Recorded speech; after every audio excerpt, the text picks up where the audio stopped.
abi nyina no wo ma kotoko game no nura mo nya bia hwa kwani a Derek Fodwo no Yusuf Mubarak former kotoko defender no e produce 2 goals no e ma kotoko kunu ya den eti ba ko ye ba wie kura 90 fum ho e na tese omudi jatu atoma no ko ye 2 goals apiece eno na da so no tivisa famo mu ana tese yanko ani mu me komanim na fe maka wo se on Saturday House of Folk Ghana for nyina so da bi Accra Sports Stadium so baba ball awie ni atete so na sika na kafia bi sa no manum ni nyina mo so park ni hia mpa ye to mu ko Legon omu ko ye no yes it's good for them omu ko bia no ye de atene House of Folk sheba ku a Vision FC and to me ante ano any game a etimi to dwa on Saturday de to aso no nyina no eye on Sunday de atene ye kosodra Oblast fie awo Sodro Stadium woni Young Apostles game ni paye obia enya go awo sa game ni mo Basaka Holy Stars etna ak the second arena Ashe Nations FC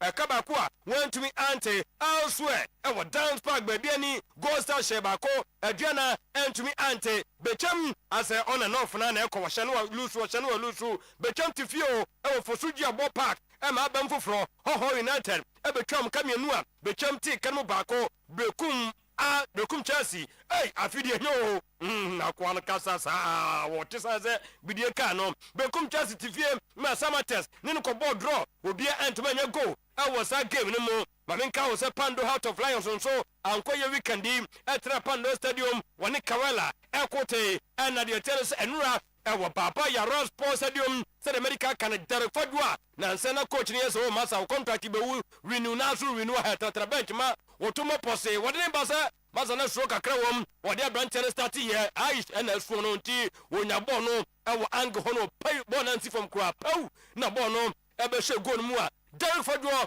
na ball first goal for Mediama and Yusuf Mubarak former Kotoko defender no erije tu atomani 2 goals second half no ena Asante abo maden bate canon through Pitamidu na Samba 820 here 2-2 and a game no etimi endi ya mame enka wo se we table no a de tienie aduana egusu edankan okura 23 points Mediama tosu mienu mame enka wo se Mediama ewo 23 Pando Heart of Lions tosu miensa with 23 points and 9 baby any Gold Stars 22 points Kotoko etosu enum okura 21 points House of Folk edina chipe atani ateke inka has tosu nsia onoso 21 points Samates and so 18 points Kawela etosu nwotwe with 17 points Young Apostles 16th and onoso ekura points no ho anemo Ho United 14 Vision ekura 14 points Nations over last 3 year Dreams FC Bechem and 11 Wonders and a catwalk in that order. Mame enka was last week 11 who goes no flow in a best 20 goals. No weekend did here. Clubs can come to me. 10 goals and a week 12 no. A team PMO home win no. Yenyami and some moment woman Casafie. I say no. Yenyami and I will win back up and a buyer. No one Ho United or 2 Bechem question 2 goals to 1 and a draw. And so I hear me sir. My main car was and the attendant said the back over so I'm a week 12 no. I make it complete. 11 Wonders and Dreams FC and airball 4 p.m. Nasa game no. Etimi atoda and sumun sam yedi ama wo broken chat there obi amfani bin kan de no ho the attendant say Emmanuel no Nations our 6 goals Samuel Atakumi Gold Stars our 6 goals Emmanuel Mafoduana our 6 Richard Opoku former Kotoko players they say was na kan Young Apostles na Korano our 5 goals Prince Trebua so El Kura 5 goals and oha media no e de si yema coach no en kasa na fei yentie sam wo mudi tu datatis no sa waki yesa waki omo na ne jemu ye ko House of Folk bra weekend no was a Vision by long goal na najmai division and a coding kugo as head coach and was say yes omulu ball no no and omo to me enkremu Didi, when he loses the ball, is very good in terms of how he organizes defense. He tries as much as possible not to concede a lot of goals. So you realize that Hearts of Folk doesn't concede as much as they don't score a lot of goals. They also don't concede a lot. We know this, we've seen this, we have worked around it. We know that when they get into their defensive shape, they organize to block the middle of the field. So what we worked on when we have the ball is for us to organize in a 3-1-3-3. So we can get 2 people in the pockets, we can get a player right behind the striker and centrally, and then we can also get wide men to be able to stretch their defense. See, the large man or big from an brutal and so will lose here. Masu did it for money. another brofukoni mbakono no ono so ese na important say omomomadem na fomini nkugo sanse no mo hia so mberwene no ma bounce back. The most important thing was that it was so key that we needed to bounce back into winning ways, and so irrespective of where we're playing, it doesn't matter. What is important is that we needed to change, the trend of doing things rightly and then still not getting the outcomes. And so again, fundamentally, it was just to bounce back from our drawing ways, losing ways, and then to drawing ways, and then back to winning ways. I know I game we so on Saturday. Yamra on Sunday, Kodoko 2, Mediama 2, Ibrahim Tanko, yes, and the crowd Mediama draw. And what the L2 just say, yes, Omubomadim, started Gamni, Drubabino, Omulusu concentration. I think we have a very good leading 2-0, and then we are forced to make changes due to injuries. And I think in the end, we lost concentration, getting a goal in the 90th or 92 minutes, and the set pieces is very painful. But I think we have to take it like that. I mean, playing a team like Kotoko in their home, and then put this kind of performance, and then unfortunately we didn't take the 3 points, but I think we can live with this. Yes. Ibrahim Tanko. Yes, enti ananzo social so na fe live. And first December. So we are in the month of December. Month of December. Okay. Month of December. Right. Socials near Oyerepa TV Ghana. Or Kotofo Frabe Kangusiano. Oyerepa TV Ghana and Oyerepa Radio. Oyerepa Radio on Facebook. Into Hogina here live. Okay. I said that boy in Usa Adams. Wow. Yes. Also feeling about Ofi. Also Mudada. Oko United. Mudada. Mudada. So by players no cry case omunkono. The kaya otite say sekokopese omo players go count. Now count. Yes. Okay, so Hansi Flick Basa say Madrid board draw. Yeah. Yes, okay, so Rafael Leao scored as AC Milan moved to top of Serie A with a narrow victory against Lazio. Xabi Alonso said we need to dominate matches from start. This is Real Madrid. Madrid to draw. Yes. Okay, so Anslot on Salah being bench. We play 4 games in 10 days and have many good players. If you know so, today I just chose a different lineup. Bruno Fernandes, the fans should trust the manager. It will obviously take time, but one day we shall be back. Michael Arteta admitted he was disappointed after his Arsenal side were held to a 1-0 draw by a 10-man Chelsea side at the Stamford Bridge, but said his team gave everything. Okay, Enzo Maresca said we are heading in the right direction. I always say the same. The performance has been fantastic. Yes, so to me, as now but draw the HSA, you are heading in the right direction. This is a team of and they had a drawn game against the league leaders and the team was a Bayern Munich 3. Okay, so company said it was a hard-fought win, and these are part of the season. Give us confidence in the future. We can win in such situations. Okay. Yaba Fiesua Asante Kotoko failed to win once again. A 2-2 drawn game. And assistant coach said they are going through a hell. Going through hell? Among go through Ghana, baby. Okay. Yes, that is the hell. Hearts of Oak won. Didi Masaudu say when I say I say we have set piece. I say we believe in the set piece efficiency will be crucial. Okay, and also started converting. Kotoko have been hit with another charge. GFA say Kotoko boom so because they allowed some people to be in the tunnel. And then go for referee no so kakana. According to unauthorized person in the tunnel. According to the reports, the club failed to safeguard match officials, allowing unauthorized individuals access to zone 2 area of the tunnel, where match officials were subsequently threatened and assaulted. I'm going to work around. Amamuno. Assault, the verbal assault and physical assault. Physical assault. Obviously, he was assaulted. So, so a quick run through the results. Kotoko 2, Mediama 2, Swedro Blacks 0, Young Apostles 0, Basake Holy Stars, Inform Basake Holy Stars 1, Nation 0, Gold Stars 1, League Leaders Ediana 0, Bechem 1, Hawaii United 2, Bechem Brekum Chelsea 0, Samates 0, Heart of Lions 0, Karela 0. 1, 2, 3, 4, 5, 6, 7. One match we play today. Dreams. And I think Dreams, there's a game, Dreams. All right, so, lawyer. Yemvanja Suni Yankoi, Intio. Said yeah. 80 anopay yana boss players.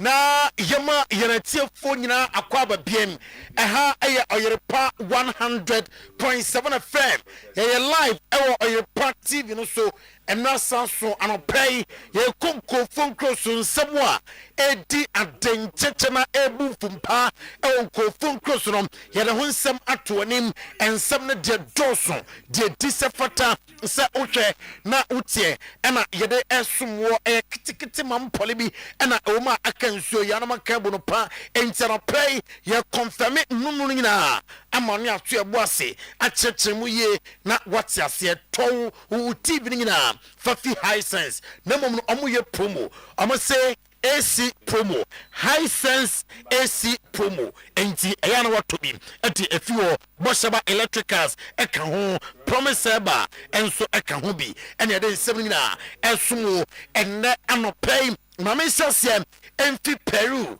onimsa okokopa Libertadores numa Flamingo ena abusuam womo aye champions of the Copa Libertadores onimsa Flamingo left it fourth Copa Libertadores trophy after sa amoche Palmeiras esoma ekaba kwa womentimi ante ewo Estadio Monumental in Lima, Peru, and I gave them a top 70 our Peru Como, especially our Estadio Monumental in Lima. Here, yeah, the atom or a party in the Swa, who enjoy be and I not pay a Danilo, and I not the only goal with that powerful header, 67th minute, and oh yes, I did at the Emma Romo now. A post form and a Flamingo fans na clash show or Real after some Erene decap celebrations outdoor etime etodwan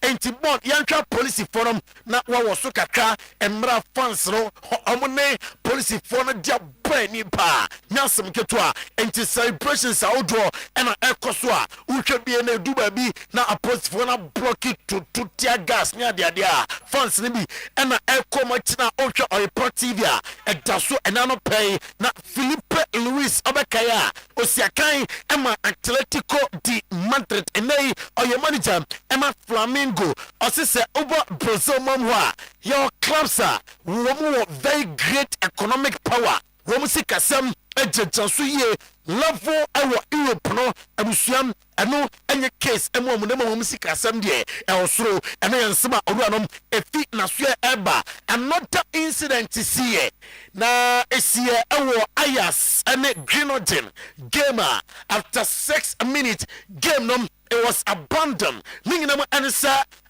fireworks chaos esie ema referendum wama game no entime antwa so entime esie e was stadium honom and on pay mede ato anim e wo ari division no emra Ayas ene Grenoble ati ebani game no entime amma na wiye enti yamfan to jam sa ye Spain na fe ye din komom e wo Spain and pay Rafinha ene Hans Flick bon for video no to Oyerepa TV no so mame na yenin komo kakra e wo ho nyina mu ni sam after the game na ohwe manager na onya happy ni so kra atata na niase and Rafinha e quarantine and kokodin komo na assistant nya card ko etina ko no nko a na eti bench wa so the musi start game no so ankoye na Rafinha ka eti ache ni manager na say oh e koye manager now with them. This is football. NCBM say he can consider near my set Miaba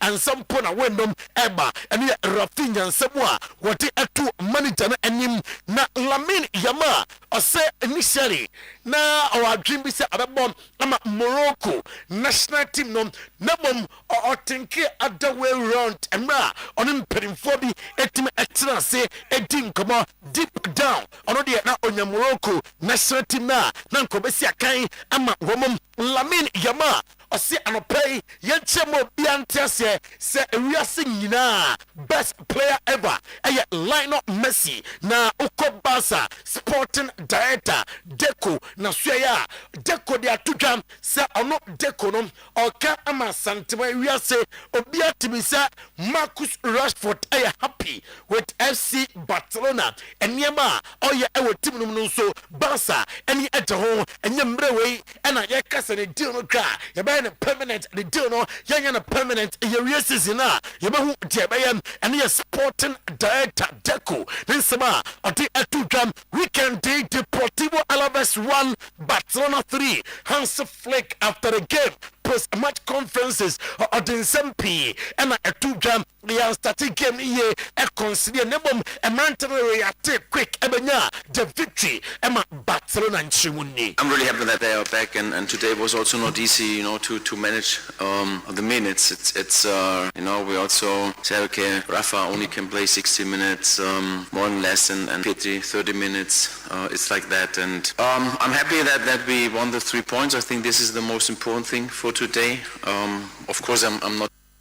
Mamemfi FC Barcelona asuya yana fe memra Real Madrid no credit sa enra Urano Edibo logo or the Matrai Macquarie or the Polom Palam Sam Emra Chabi Alonso Abusiam Oko away to Girona relegation threatened Girona now Amadikai Etimi Aseno Aye Azidin Onahi and a young first goal at the Emma and Sampom and a Kylian Mbappe Lotin Emabetika Chabi Alonso sir our Cambo Biate matches Brise I was Madrid dominated from the start on time Emma Jens Wansa and some pun walk about I'm a dominating games way a Rama Dudu and Yansman or the Atujam not Bebao a chance to win again and all a monitoring Sama or the Atujam the next game against Athletic Club Bilbao and a Chapi Alonso the Atujam sa game no said Ethiopia I was some Amitima Arene Kylian Mbappe Lotin on my eyes so and I'm saying absolutely not the results we wanted but the league is still on and a very long and the results are not Madrid for your penny now Madrid fans hey me catch them was a season in Ruba Biao a Timunya Cham and from a club and a farm now Mitchell your Girona coach or say Rodrigo penalty incident no yes I want a light contact kunya contact bia and I bet him at the penalty at the Amobi Jorge Valdano or a kind of pa or a former Real Madrid player coach and a sporting director now Jorge Valdano said Senka Jimpaniwa Enka Madrid de Pan Casase and Cambedrahe, Senka Kylian Mbappe, and Madrid Player, Enka Madrid Umusababiam, Mujina na Chapi Alonso, Ekasaye on non Tiasem. And now I'm going to catch and say Rodrigo incident. And I was say I'm going to review any other or check after say about 1-1 with Girona. Well, I think especially in the second half there was an improvement. We pushed more, we created more chances, and we had enough opportunities. We were just missing a bit of accuracy with the chances we managed to create to take all 3 points. And well, not winning, but we're still right there. Everything is very tight. The season is long, and we have to keep going. Yeah, I didn't see it myself, but they told me it was a play that should have been reviewed by VAR because of the contact involved. So it's surprising and we'll have to take a look at it. But these are decisive moments that can change a match. In a season there are different phases, right? Earlier on, especially away from home, we were...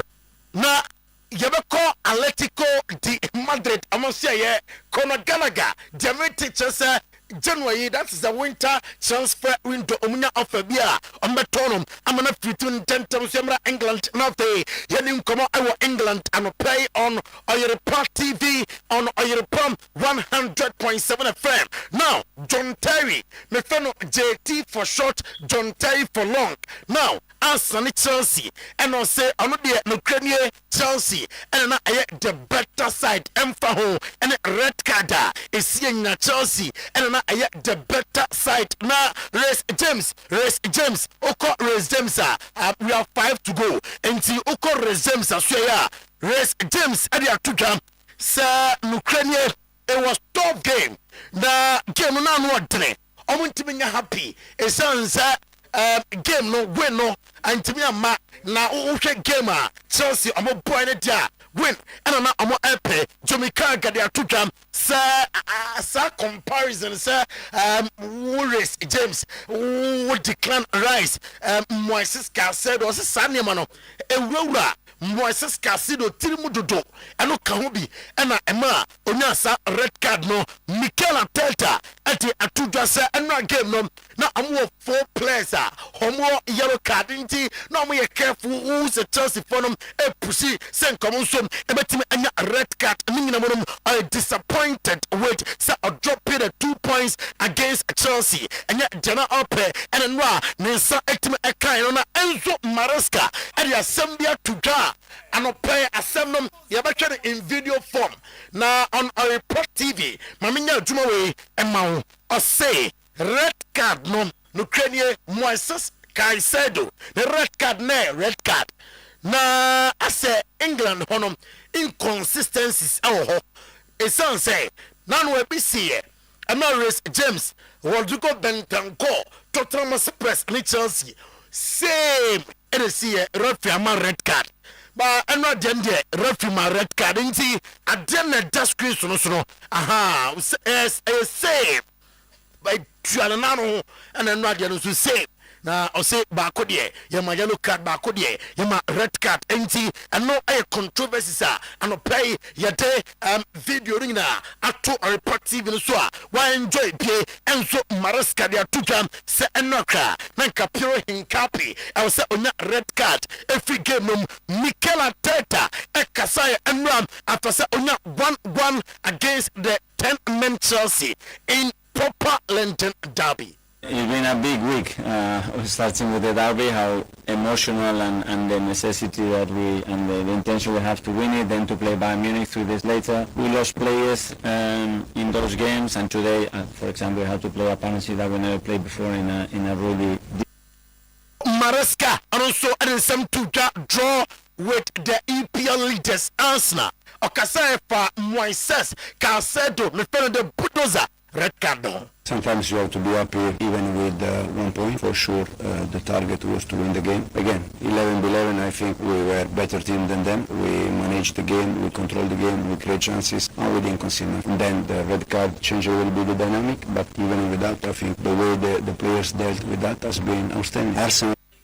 Now, my man called Pep Guardiola, so they are together. Said the Ohun Phil 14. Now, Oba City, no, I feel 2025. 2026 ASA a player na and what's a be a modern bonum a coranim of bois and she goes at the Ematuna and a slot on Mohamed Salah Gali and I'll say we have 4 games in 10 days. And any issue be a do baby, also be some bench now or being so a bobby. And with how our fixtures solicited you be similar in going forward. And I am some random at the Atuka, and our autumn say Alexander is a ghost no a performance supporters na expert. I feel Alexander is a very soon. A baba and for Alexander Isak after scoring at long last in the EPL for Liverpool and in some way Etuja. Yeah, for sure. We knew it was going to be difficult, to get back to winning ways after our recent form. So, of course, tough game, and happy that we win first of all, and happy to be on the score sheet as well. Feeling your way through it, picking your moments, and really being patient for that opportunity when it would come. Yeah, I think when you're going through like that. And this, I'll say, fans should trust the manager. it will obviously take time.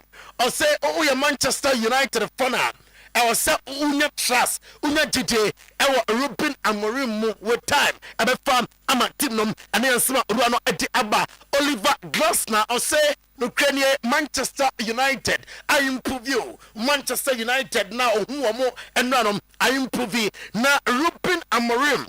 On Bruno Fernandes Ekasaye after win over Crystal Palace. I think we increased the rhythm in the second half. We took advantage of the opponent that we felt even in the first half. The last 15 minutes they were tired, but the main change was the intensity and the pace of our game, even the quality when we Aston Villa 18 commença Igo Thiago Osiakai Emma Brentford Ambefa Igo Thiago Nafe Babaya Juma Ede Emma Timno Oko Germany Vincent Company I say we are happy say Luis Diaz Amma Timno a lot of creativity AC Milan director they are two jam say Milan store Amone Mike Mignon 18 come on said Mike Mignon ebetimi I started contract amwo Benfica they met this year and it's a winter year. I'm a person Juventus fullback Philip Kostic. I'm a fan of Nafe Abaya Juma Emma Timno and on how call Max Allegri. Now Suya Opo Nemana Terabaso with such performance on my team at done a day in the week against Lazio. They say Kakran Milan Egusua one more fighting for the title. On this note, live on Oyerepa 100.7 FM live on Oyerepa TV. I'm sure you don't go from close on 7 AC to the sports at Russell boss player Sometymer Otuo-Acheampong Transi. Timina Awaha. Number Mayeni Komo Sima Tiawabi Emra Yaba show no Trusso. Na Yere Kanjan and na take drinking water. Impeding for 18 Komo Messing Sua Junkwa Sua Man one day. Mamin Koma Sua na fe Yamfa the next 10 minutes. And in Komo Yaba show no Trusso. Impeding for good morning. Good morning, sir. All right, Ebetimo Anopay. Boy, Ebeda, Ahefoni, Tifu Nasi, and Anopay, a Kanjin Ray, and as a Kanjin time, a Pondin Church, and a debray, a Tifoni, Ahefuna. Some may say, baby, I will be a Mrs. Obertami Kuchu, and I say, what met ye, and Kumobi, Sebe, Bebo,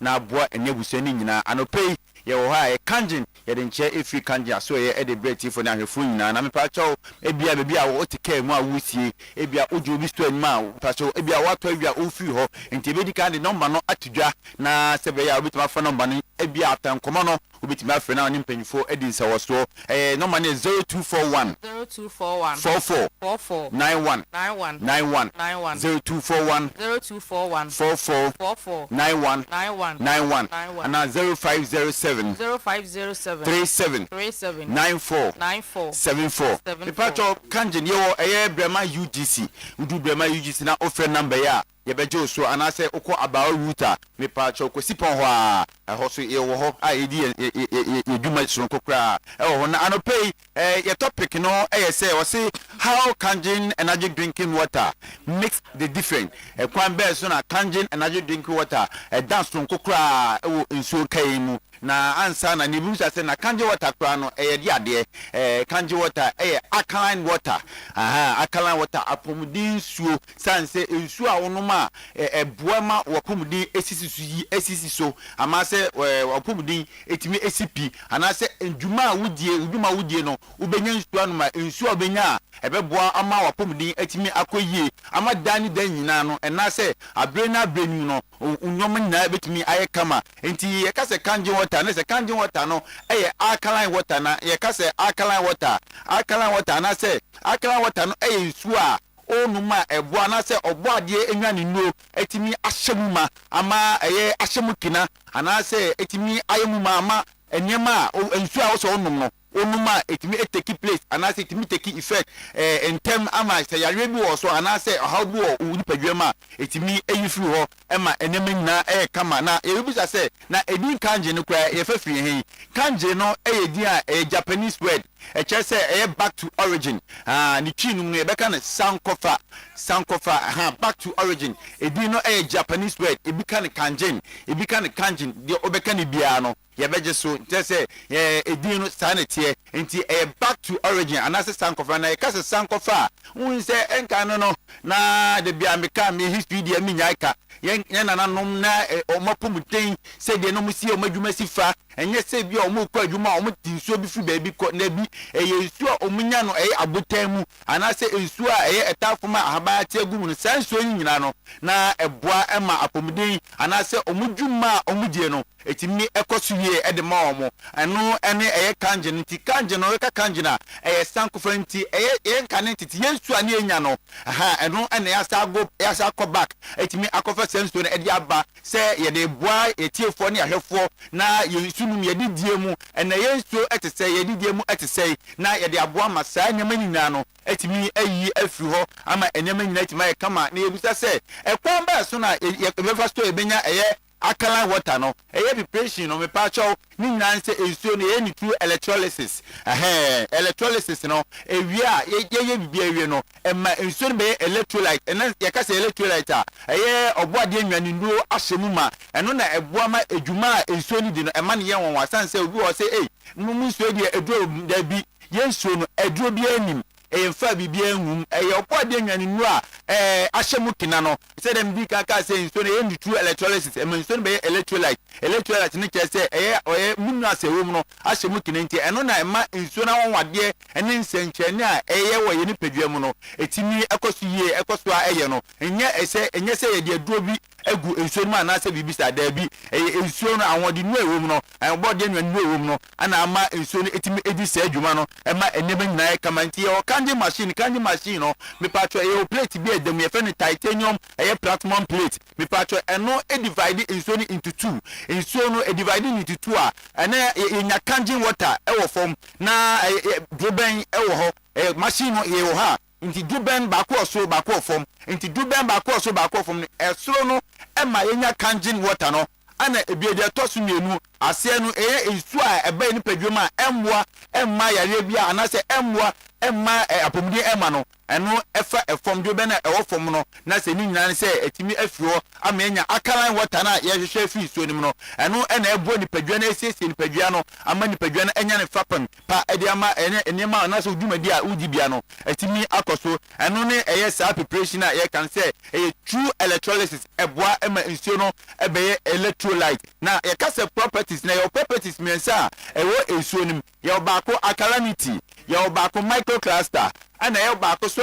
antioxidant ma say my alkalinity no me patcho alkalinity ni chese nsuo no purely alkaline say the midi ka sha say na me busa say e na ma kanji water ma you say kanji water say nsuo no purely what alkaline eno alkalinity no enti eno pH no me patcho balance pH no ma periperi yo adwuma o system nim ana e ka say microcluster no me patcho eno so say de nsuo no eni wo siso a enti eboa ebowo ni padwam a eniema o say fu ni padwam nyina no tozen se wo ni padwam no etimi bua efrim efa mfifremu se bi wogya na mu anase odunsuo mu eno microcluster ana bi antioxidant no enam se molecular hydrogen no very high into no fight 1 against anti-aging ana fight 2 free radicals me patroni na efri ho se bua ne wedie no hu na obeka se wanyini da bi wanyini osuan so enam se na duane die mu enkoye ni sunum enkoye nti no emo ama enema yede enkoye ewo ni padwintu hu na obeka se wanyini ni ni padwa na ni so enfie ne yede ewo fom na eboa esiesie ni padwa no ema ni padwa ne etimi etoso kama ema ahotoba ntie no enema mense won suo nim eboa ema sansencheni na won suo nim no hu na ne binim ka se eduro won suo nim da bi eduro ni suo nim obo ade anwane nuo ene ahodi nuo won suo nim nti ana ma enema nyina etimi koye edima eni padwa no timi de besia na se mi sister enso atodire kakra aka ho okay edatifo aseni ahwefo enesti aka nyina ba me de kakra beka ho ensuo no ne dwuma edi no ebro adwene nti ase so kire se eteki effect so immediately na obesha ase anu nsuo no ensuo no obi enti nsuo no ho asam da ye ka ebe ne se bia eduro ana se bia de eduro bi na so nsuo no da bi yemfa eduro nsuo mu na ahoni no ewo nsuo no mu ena ma nsuo no di sa adwumadi ana se sa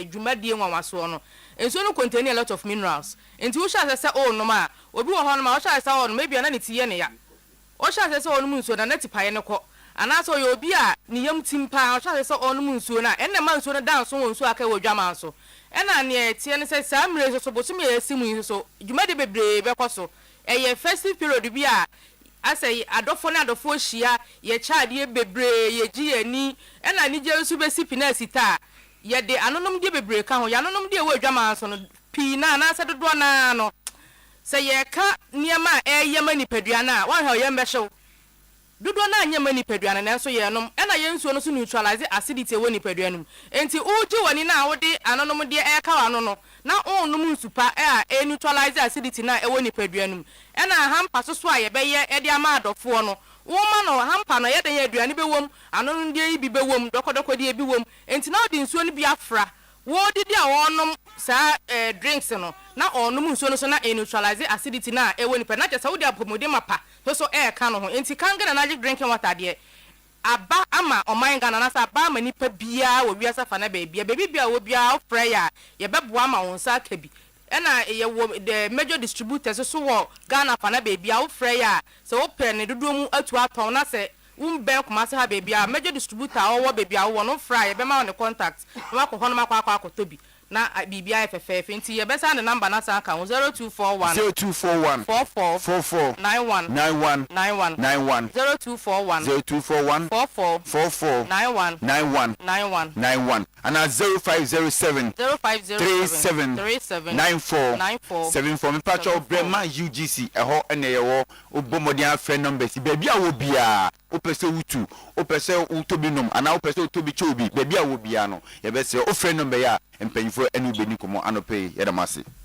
right yeda kanjen for ase dwumadie no eto aso de amamye ba sesi a eba show na badwafo nyina aye krado ewa ha Kingdom Herbal Center asoye na yekro enupa ne yemiensa Kingdom Garlic Capsules and Bitters, Kingdom Ginseng Power Capsules na Kingdom Tremendous Capsules emanu adresiesie ma papa Ginseng Power Capsules no eboa mema ewo empem ema physical energy na face so aboa yi mental stress free ho Kingdom Garlic Capsules and Bitters and we yi arthritis hypertension heart disease na take cholesterol level ne so edi ama enoi pebito pharmacy herbal any chemical shop wo omaimu pedodo atua Kingdom Herbal Center so kanshi drug lane ho and adodo na for Kingdom 0597 298 855 0597 298 855 and our face 0559 761 144. Amen Scientific Hospital, the best alternative medical hospital in Africa. Oba for stroke, for wohonsem, never chronic diseases and infections. Efabra oba yasiye yetini te edema machines no ho efru ewia yade bia how bia no na yade enu ni bi aka no ne makoma akwaduonu nan for ni chemu ntentem so no pay e okuma se atwema techiman kwada so fo ase ekwan so other branches 18 other branches Ghana oba Emi Scientific Hospital yo ho enche boga wa bibia ni akra takrade tamale atebubu nkoko sunyane ho sehidebiso ena afi ho nyina no obehu Amen Scientific Hospital for Amen 027700 1234 0277 001234 and 0241 36 7349 Apomodin Herbal Clinic. Dr. Sam no Dr. Sebrani yade ni nyina Otuo-Acheampong edema glaucoma, eye pressure, cataract, eye syphilis, long and short sightedness. Ni nyina oba obeye ho adwuma masum endru ani no ne basa ebe ha papa enu ntina Apomodin Herbal Clinic Dr. Sam ejo na wayi ani yade ni nyina ede afru so Dr. say anya no nkwa ulcer, gonorrhea, candidiasis, waist pain and afi goiter compo ni nyina oye ho adwuma ewo na so ye Apomodin ewo Kumasi Sofoli soldier for kwan so ye ni Assemblies of God asori no na edi animhwe for Dr. Sam ewo 0551 098961 0551 098961 grow fine about tonic moja dro unum grow fine onsa no nan aye tititi emu besane moja no ebanantiye ewo onsa eno nan mu untumi ni di anum grow fine bedidi untumi nanum grow fine beda oba ubu onsa menstrual disorders, absence of menstruation, excessive bleeding, painful menstruation ni nyina eyi e dey free at the amount enwei ebi misi aba konake ba smart aba fragments apidan purely and afi chemical shop bia ewo oman mu ha open do digital aba clinic kuma say Amekom runabout ho ena yewo frey 0244 596532 0244 596532. Grow fine makes you grow fine. Edek SM Bitters Bema Oba Pejawatinkem na untumi no kani ending shemu 21 days in a month. November ekemu antumia December bomode na nama akuma kwa duonu ba akode ono ho kani enhia na Edek SM Bitters ena ma sa anwode no US pay free or a low spend count area na e premature ejaculation e the account e the amount pebito e wo herbal shop chemical shop any baby e to no bia e wo oman mu ha edu herbal clinic o from na waje dodo a numbers no e 0243 989 368 0243 989 368 and 0201 044 221 ABA herbal clinic so far rasta no osibre o mo wadro udi begu aduane ma di fagu nsom ne no ebi ekoko bi kra na wanya na no pa na de agum no wadi ekọ untini ni mu na ewra ni ntini so na ye eso adwuma de ama o enti se ni yade pa de sofo so ntena ho e ma ebi ento ani no e ba ne sa na se wo so do ani chem e wona so ye na akwaje aduro ni bi se de be ya glaucoma cataract icephalus pese be ni so ni nyina eyi ede efri ho edema sofo se bra prostate no liver any kidney ade no oba ebi asoye na unimobi obia anase wankasa utie ohwe na obia bra obeye won adwuma ede ama kwada so dwuna se main market echi ono ma na fe doma hinkro so Ebenezer preschool awon mo pen omo ye adjacent apia kubi cold store for AB e was 0541 565 199 0541 565 199 and 0502 812 161. Nyame aduma fiada ya and end of year mega watch night no ye de ehhehye so Oyerepa FM TV Promise Radio TV ye 4 quarter and adwumadie no eba so 5th December na finishing well any team edam paibo ne so me say ye read December in SMP and ebesisi enu ntia also do ho be share radensa also ba na be bom paye said e be ya ubetumi awi afini yie na wawie na somdwem ni ani jemu enu nti ene fiada yese be kan ho na enyina ye mompa nyontofu akukudam asofo akukudam ena ye ne omoba abedi dwumadie no edi abom partners and pairs ye wia eno so 20th December eba so e o Mikado Plaza oba na oya waware na sa ware na bia nsem kitingiti bia sima ye be revive edi amamu singles ye be connect mo ye wia na ya celebrate love ene kra no meti yo yes you red any o green one and I'm say any ade no ina nya ye kese ntino na say ye she green ho baby meaning say colors no menya ni ya ti adan jua 500 Ghana cedis couples and 300 Ghana cedis singles ba no address kama bema oba also about decent dinner we na dia ba se de be ya ye connect obi ama wa enya dini bebre ni nyina ne say the first point of attraction is your dressing. They be me catch assorted food and drinks, red carpet, live band, 360 video booth, photo shoot, any special stunts. Ebe honma yedibedi jumedino. Pastor Patricia Morgan Shen, Bishop Dr. Stephen Tufoni Apostle, Abraham Lamte Omo, and Ebabe Kenho, Ama Yedi Jumedi Akasafui, and Eba 0506 044 834 and 0249 725 017 and the numbers our friend wajin chemu no aju ticket na 20th December also wabe kan ho dwumadie no etwaso edi amamu live on Oyerepa 100.7. Okay, so thank you Zach. So good win for Man. You are starting to air count to 10 bi mana. 10 matches unbeaten. After about 9 today. About 9. It's about 10 no. And they say 9 matches. It's about 9. Let's give it a midweek here wine. Man you bo West Ham at Old Trafford. Easy match. After that, Wolves. Then United come back and play Newcastle at Old Trafford. Now we call Aston Villa. Next 2 they say. Well, they say the weekend have a friend saying first prize and play dance on Montaigne. Yeah, guy. So a very good weekend. Now results very interesting. Very good weekend. Very good weekend. But now results very interesting. Now so starting in Italy. Yambo Esimena Basso.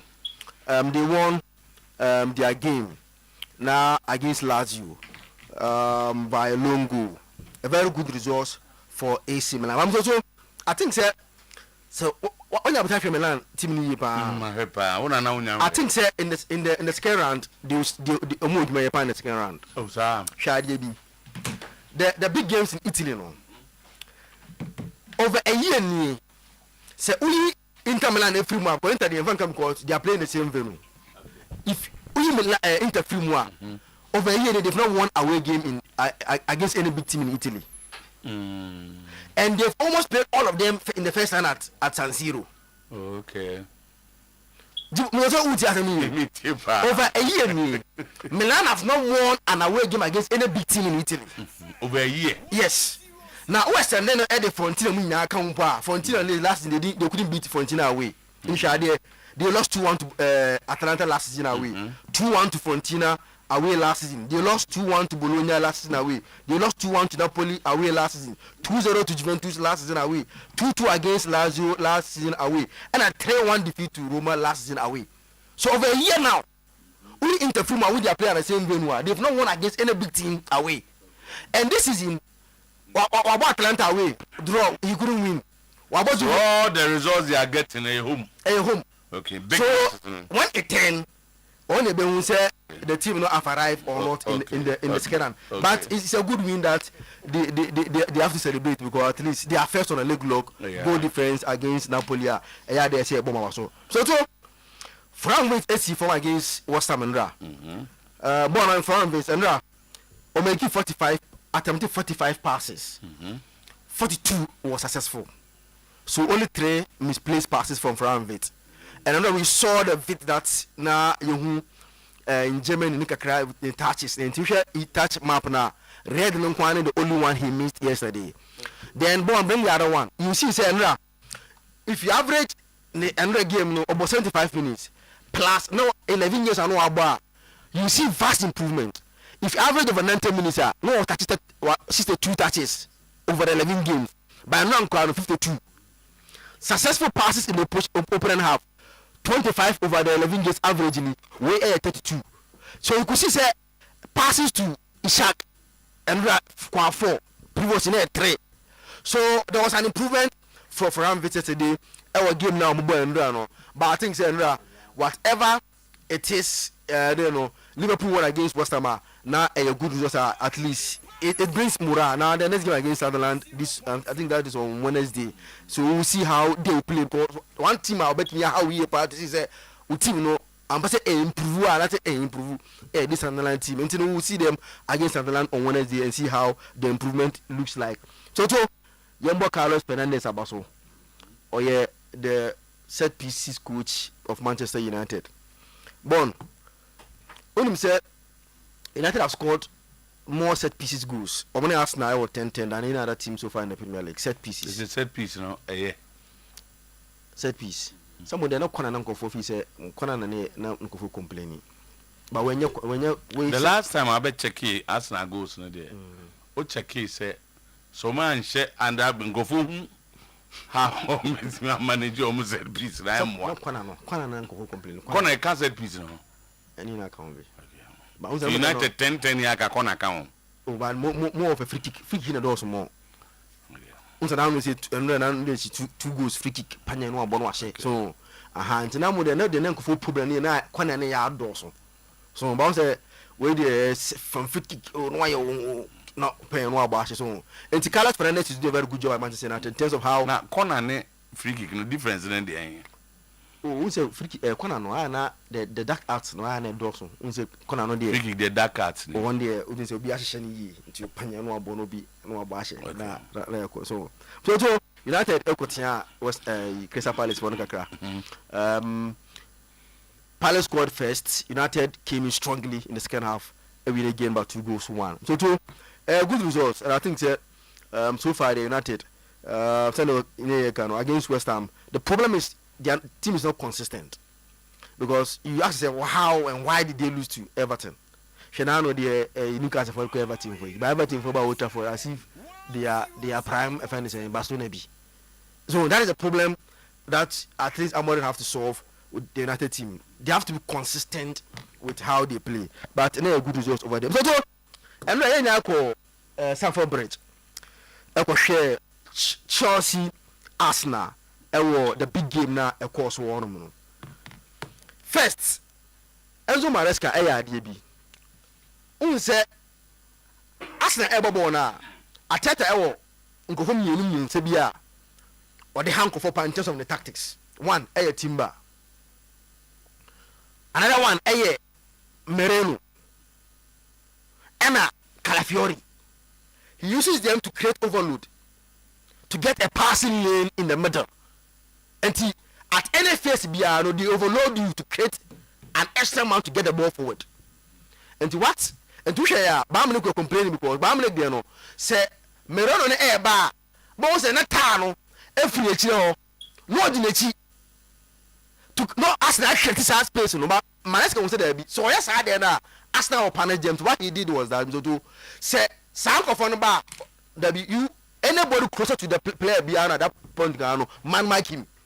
So nobody should leave in position to press and perfect a. Now, I didn't excuse him so too. Another thing that he did was that today in Capi in the first game in India, all the big movements that Chelsea had in the first half, dragging in Capi from the position into your screen. If you join us on TV on Facebook, anytime be Arsenal, sorry, Chelsea first half, they find a way to drag in Capi from the position and to create that chance now. A perfect thing that they mean whether Gabriel sense, at least in Capi is a very good player. On they played very well. Just that, at this stage that now for the first time against Chelsea or Stamford Bridge, you struggle. But now a bad performance from Incapi and share this one on your screen. How I can drag Incapi? He has dragged him and create that space. So consistently they were doing it, and I think Arsenal. But for Chelsea to play for that over 50 minutes with one man down and still get the results that they had. And the second half from Bono, Arsenal, I see they were not making as a only 4 shot attempt. I said how? I was expecting Arsenal to at least take advantage and push more men forward. But I don't know. Chelsea even had more attempts to score a goal in the second half than Arsenal. Yes, check. In the second half, now Chelsea had one man down. We have more attempts to score a goal than Arsenal. Yes. So I was surprised. No, where any possession? Possession is Arsenal have more possession. There is no possession. But attempt to score a goal. Any problem is Arsenal we're not pushing a lot of this thing forward. Now, but buying on boy Chelsea about because some kind to be able to do that with one man down, and all the things that now something that second half Arsenal now can. Second half Arsenal again. Was a shot on target on? Yes. Okay, and our shot on target. Yes, on target. Chelsea had 3 and Arsenal had 2. Chelsea had 3, Arsenal had 2. Okay. Shot on target. Chelsea had 3, Arsenal had 2. And our shot off target were 3-3.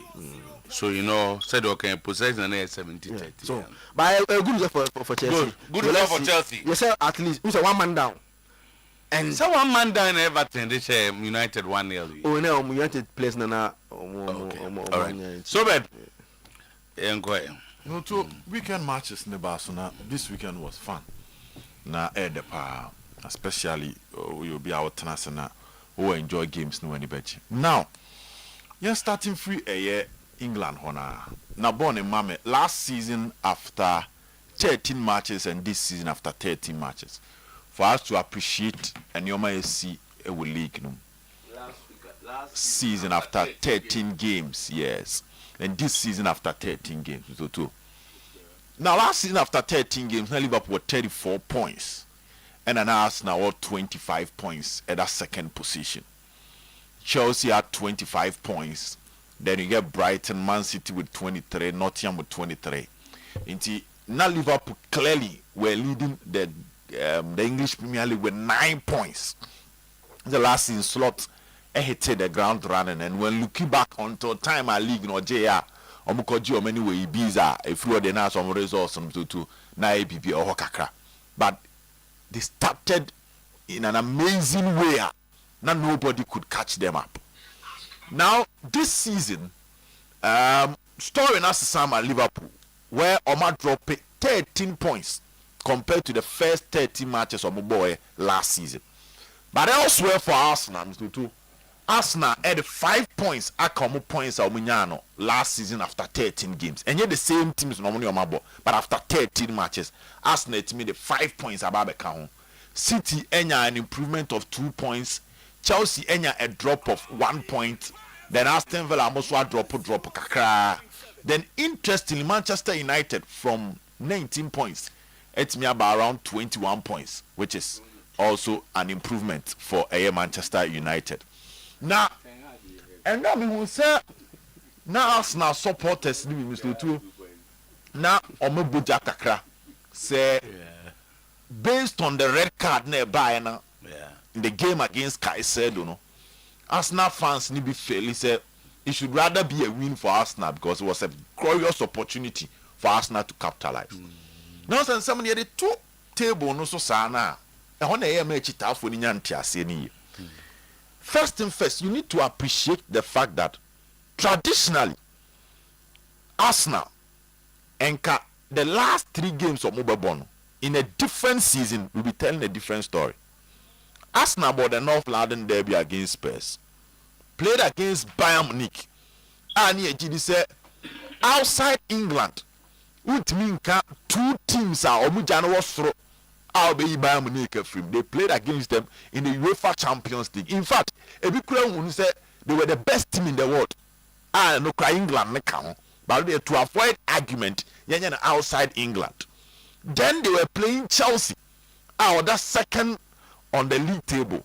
Was Barcelona at the end of the mentality arising. So for Arsenal to survive these 3 matches unbeaten, they deserve some form of applause. In 7 days, the intensity and the energy will be displayed to survive these 3 matches will never be easy for any team. Yes, Rebecca said Chelsea so ball Barcelona, granted. But we are talking about Arsenal of yesterday. Arsenal na echemuno to kasa matches we no. Either so Bebo Spurs they we am Bayern Munich ashena na Chelsea asheno. They will not have that inner strength for the job. But clearly it looks like a lot of things have changed around Chelsea. Now, the other question when you said, then you count the solid organization of the Arsenal team in the game of against Bayern Munich. We 2 years at the end midweek. Now the ball against a team or apply intensity and high level physicality beat Chelsea. I don't know first go or concede red card. They are going to sit back. So you are going to enjoy possession, but you need to dig deep to have access to penetrate them. And that was the story. And yes, on paper, Arsenal should have found a way around. But all in all, we are Arsenal fan, there are a lot of positives to celebrate. So Arsenal still finding their means of surviving in these difficult times. It looks like the patience is finally paying off. And gradually Arsenal are there. They are finally getting to the stage.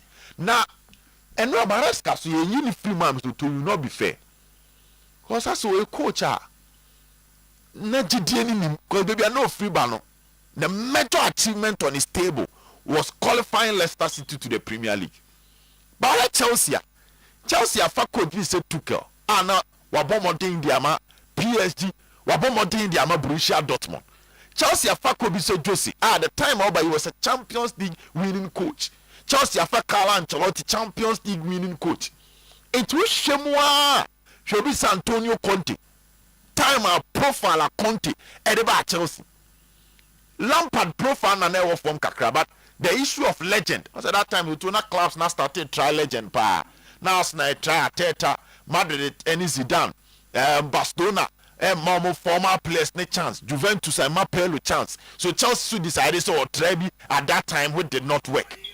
But away from that, Maresca beat me a coach back at the time I joined Chelsea, no, none profile no form. But it looks like at the blind side of everybody, the man is doing the job, and tactically he's a solid manager. And now we'll share how he designed a method to stop the set piece of Arsenal. And now Arsenal in your corner. I say, Obekaya, look at us it's be Okruma. Say Kotkonya Konetia Kotka, Jemfietia. Baba Mahama Muetia, na Kwame Boy Muetia. Do not so Munko Jin anymore, because Omunko anymore. Omuntiminyashe. But some Rantin Wominika, and they are excellent on one. And Tiabana says, so would just players to do actually. So I know the three, Ebejina center line as well. And so we just four. And four now Obejan, Unkoja Odigado, Unkoja Ezio, Obeja defenders in the war. But share the element of distraction and asthma. And the attacking call for corner defenders in the SR. So Enzo Maresca's way. Last season coaches in the but Afinas are mount for referee and no same. So that was a way.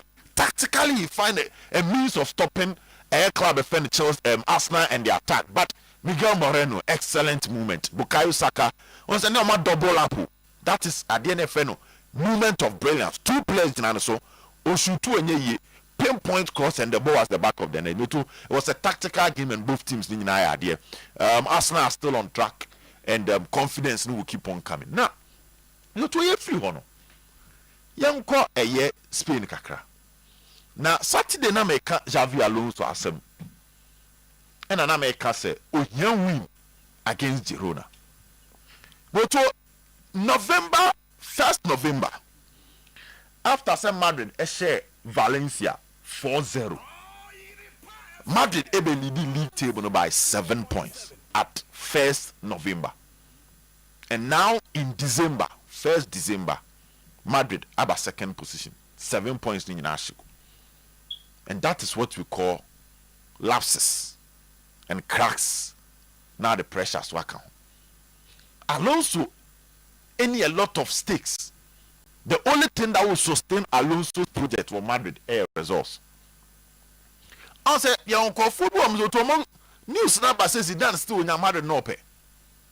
It's been the news that is around. Also after Madrid still on some call baby or something. So the news is either national team bet me abem.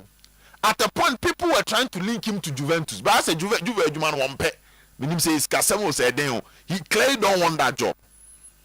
And the ghost of Zidane, whenever he is available, and you are failing in terms of man management, so Zidane, Ronaldo, Bale, Benzema, he managed them and there was no trouble based on baby free buy. Now the air man Alonso when you more kakramati say confusion in dressing room say Alonso you had the advantage of working under Carlo Ancelotti, and who style Ancelotti fast so Emma Madrid players no obia energy Emma obia deliver. So Kawanya Guardiola and some afakakra when you Vicente the boss some afakakra when you just say some afakakra when you Ancelotti some afakakra. It means that at every point in time you should be applying something. Sa coaches be chirel. Now to fan Ukraine cancer. Madrid spent 100 million on Jude Bellingham, and in his first season, he was the La Liga best player. He will come in with ego. And so trust hard in the tour. Ego never won't face him with Leverkusen. So Vinicius Junior, Ballon d'Or with this second. I know Felice he was supposed to be the best player. He's a Brazilian and naturally, but to managing Brazilian talent. Any more for any better. Ask any of the coaches. The bankers are their tactical stubbornness and ego. What's the Brazil for a young person no some way be you have to conform them to your rated system. And the Alonso about PM team be saying no. Bellingham wakaka what do go so yes was even though almost 30 matches, no goal and assist. But he still believes he's a top class player. Then there's Kylian Mbappe. Kesesen Kadiana Osunya and Ancelotti no Fabi. That's a tactical rigidness. No. Some of them saying, and so BIA say, no, that is going to have great issues for him. Okay. And the other man will say, Hansi Flick players number. I say, time and not Bassa injuries, no. Now on a sen Kamadi the tune. I know the 7 points the buy. But Bassa only finding where Omudidi Omechia. And now looks like gradually the complete set As Flick Penaba. Flick is a mature coach than who have Alonso. Flick and him how to win league titles than who Alonso. Flick knows how to manage pressure. Results ni bi abasenya eno. Hwekwa FIFA manage pressure no. Jana Tiamfaso. Alonso don't have that. I feel scared for him. Next game you to Okobo Bao. Some MS to Alonso ni ani temu ye. That's it. Thank you. I hear that what you remember. Ebe ko na asaba. Na abetwa so e wo ho. Jibo he nko ye. Okay, Mr. Minasi. Zakito aya ade bi na. Edume bi ana ama Milan supporters na dwom so mo ntiase so otena ma Zakito yes ade. Okay, mama kan we na to us man. Okay, all right. Alassane Bosengwa say, good morning. Please ask Zach for me, what has AC Milan done to him? But for Palace, they were tied because of the Conference League game on Thursday, and they don't have large squad to rotate. Okay, I mean back on. But young board no so nye exams kakre. Okay, quick one. Yeah, yin Zakito ano. I want somebody to ja. We Milan supporters na asuma me say me fa. Okay. So 20 last season, Milan against top teams in the Italian Serie A. Na teams are mebobo mudin nyina no. Unzo ko Italy a. You were the Seven Sisters. There's the top 7 teams in the Italian Serie A. Recently, Parma Efrim. Parma a member of the Seven Sisters. And Efrim tie the Fiorentina be replaced with. So to San Siro results last season no. 2024-2025 season. Napoli 2, Milan 0. Milan 0, Juventus 0. Roma 1, Milan 1. Inter 1, Milan 1. Milan 1, Lazio 2. And Milan 2, Fiorentina 2. And the Seven Sisters, none of them, and Milan Shiomo last season. It was San Siro. I am Milan home. Milan Timishewom. Milan against some of the members of Seven Sisters this season. Napoli share Milan 2-0 last season. This season Milan share 1-0. Roma bebo 1-1 last season. This season Milan share 1-0. Fiorentina bebo 2-2. Milan share 1-0 this season. Lazio be share Milan 2-1. Milan share 1-0 this season. Today na Zakito person today. O say for over a year. All these teams are Milan na show mu this season. Last season no mo share Milan. I dey now can inti. Kan wa me say sa teams e bo mu din na Milan intimi ansh apart from Inter. Me say me free mu. Me say away. And I'm better Milan intimi ansh even as one game. Away. And this season no. Wa show mu home. And I'm me catch you say some teams na kan one seven last year akwa Milan and me and show more Milan home.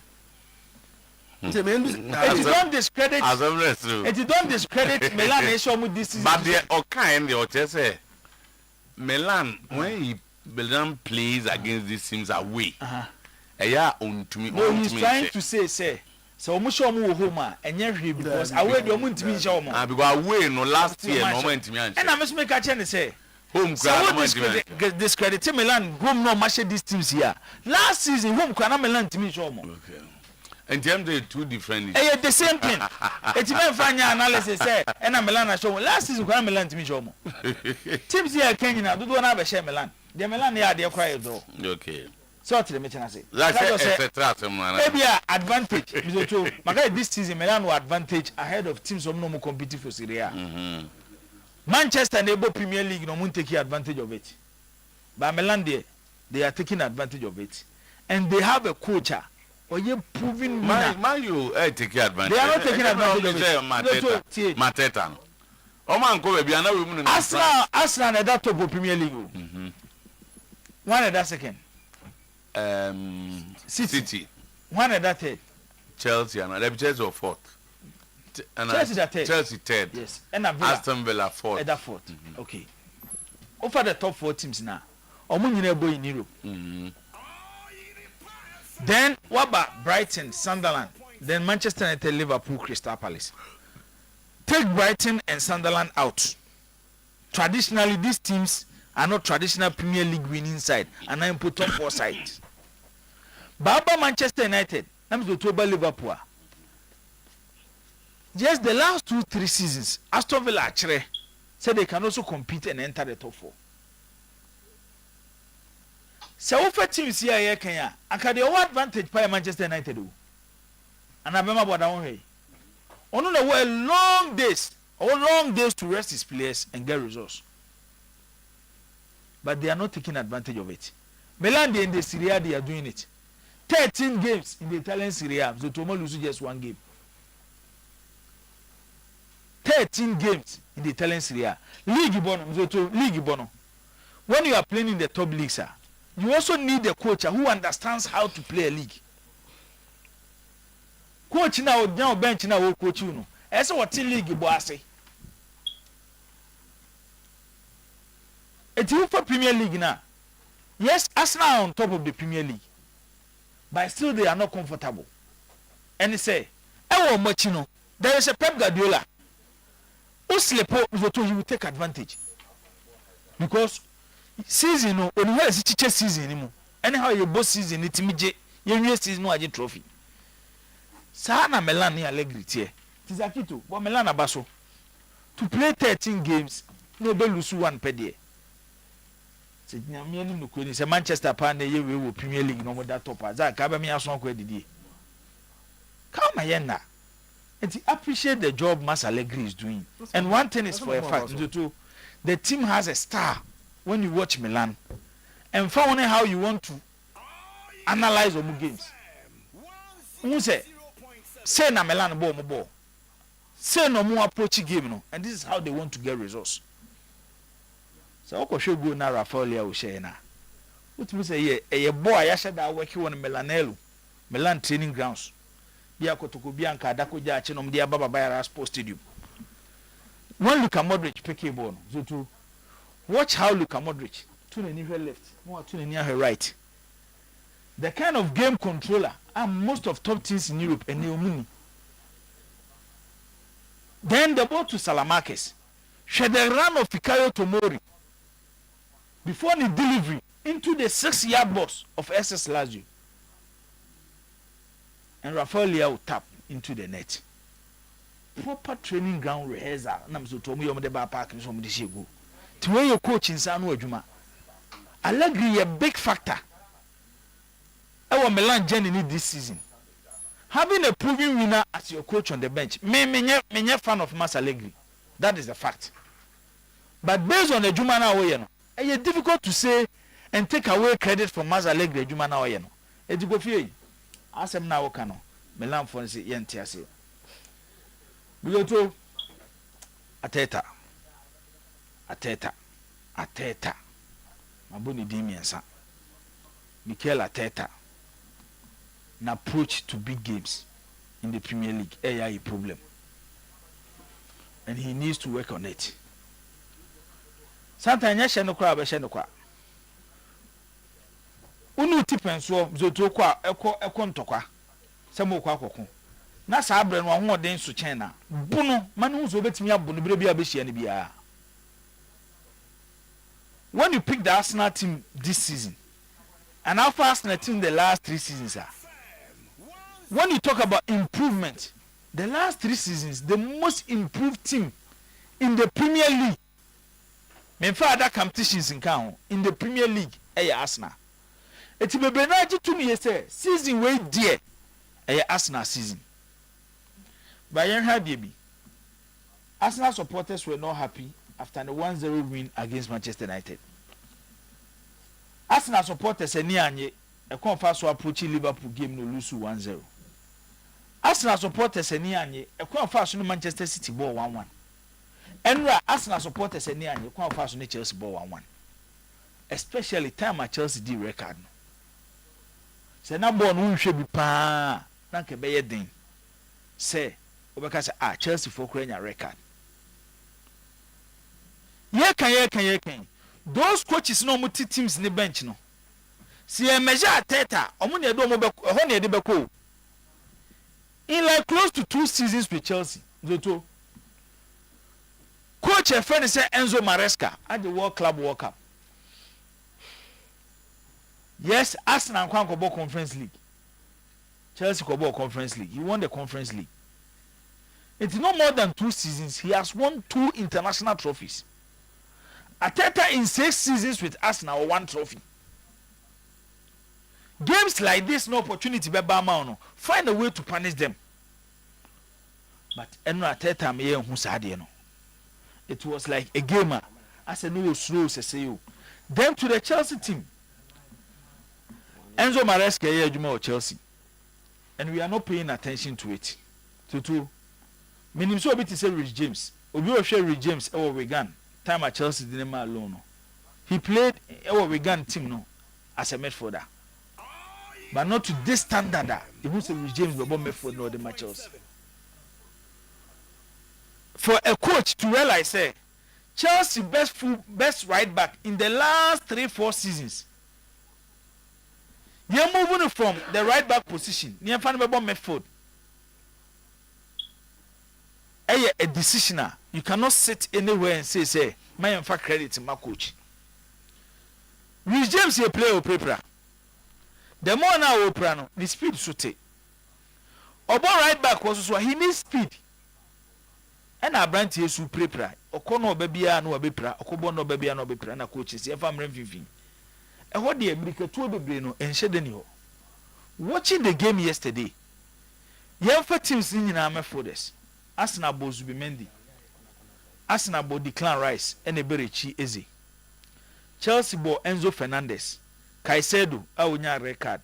Then Chelsea ebo Rich James. Uyi Rich James in China. Caicedo, Enzo, Declan Rice, Zubimendi, Eberechi Eze. The intelligence and the maturity and Rich James children were made for no.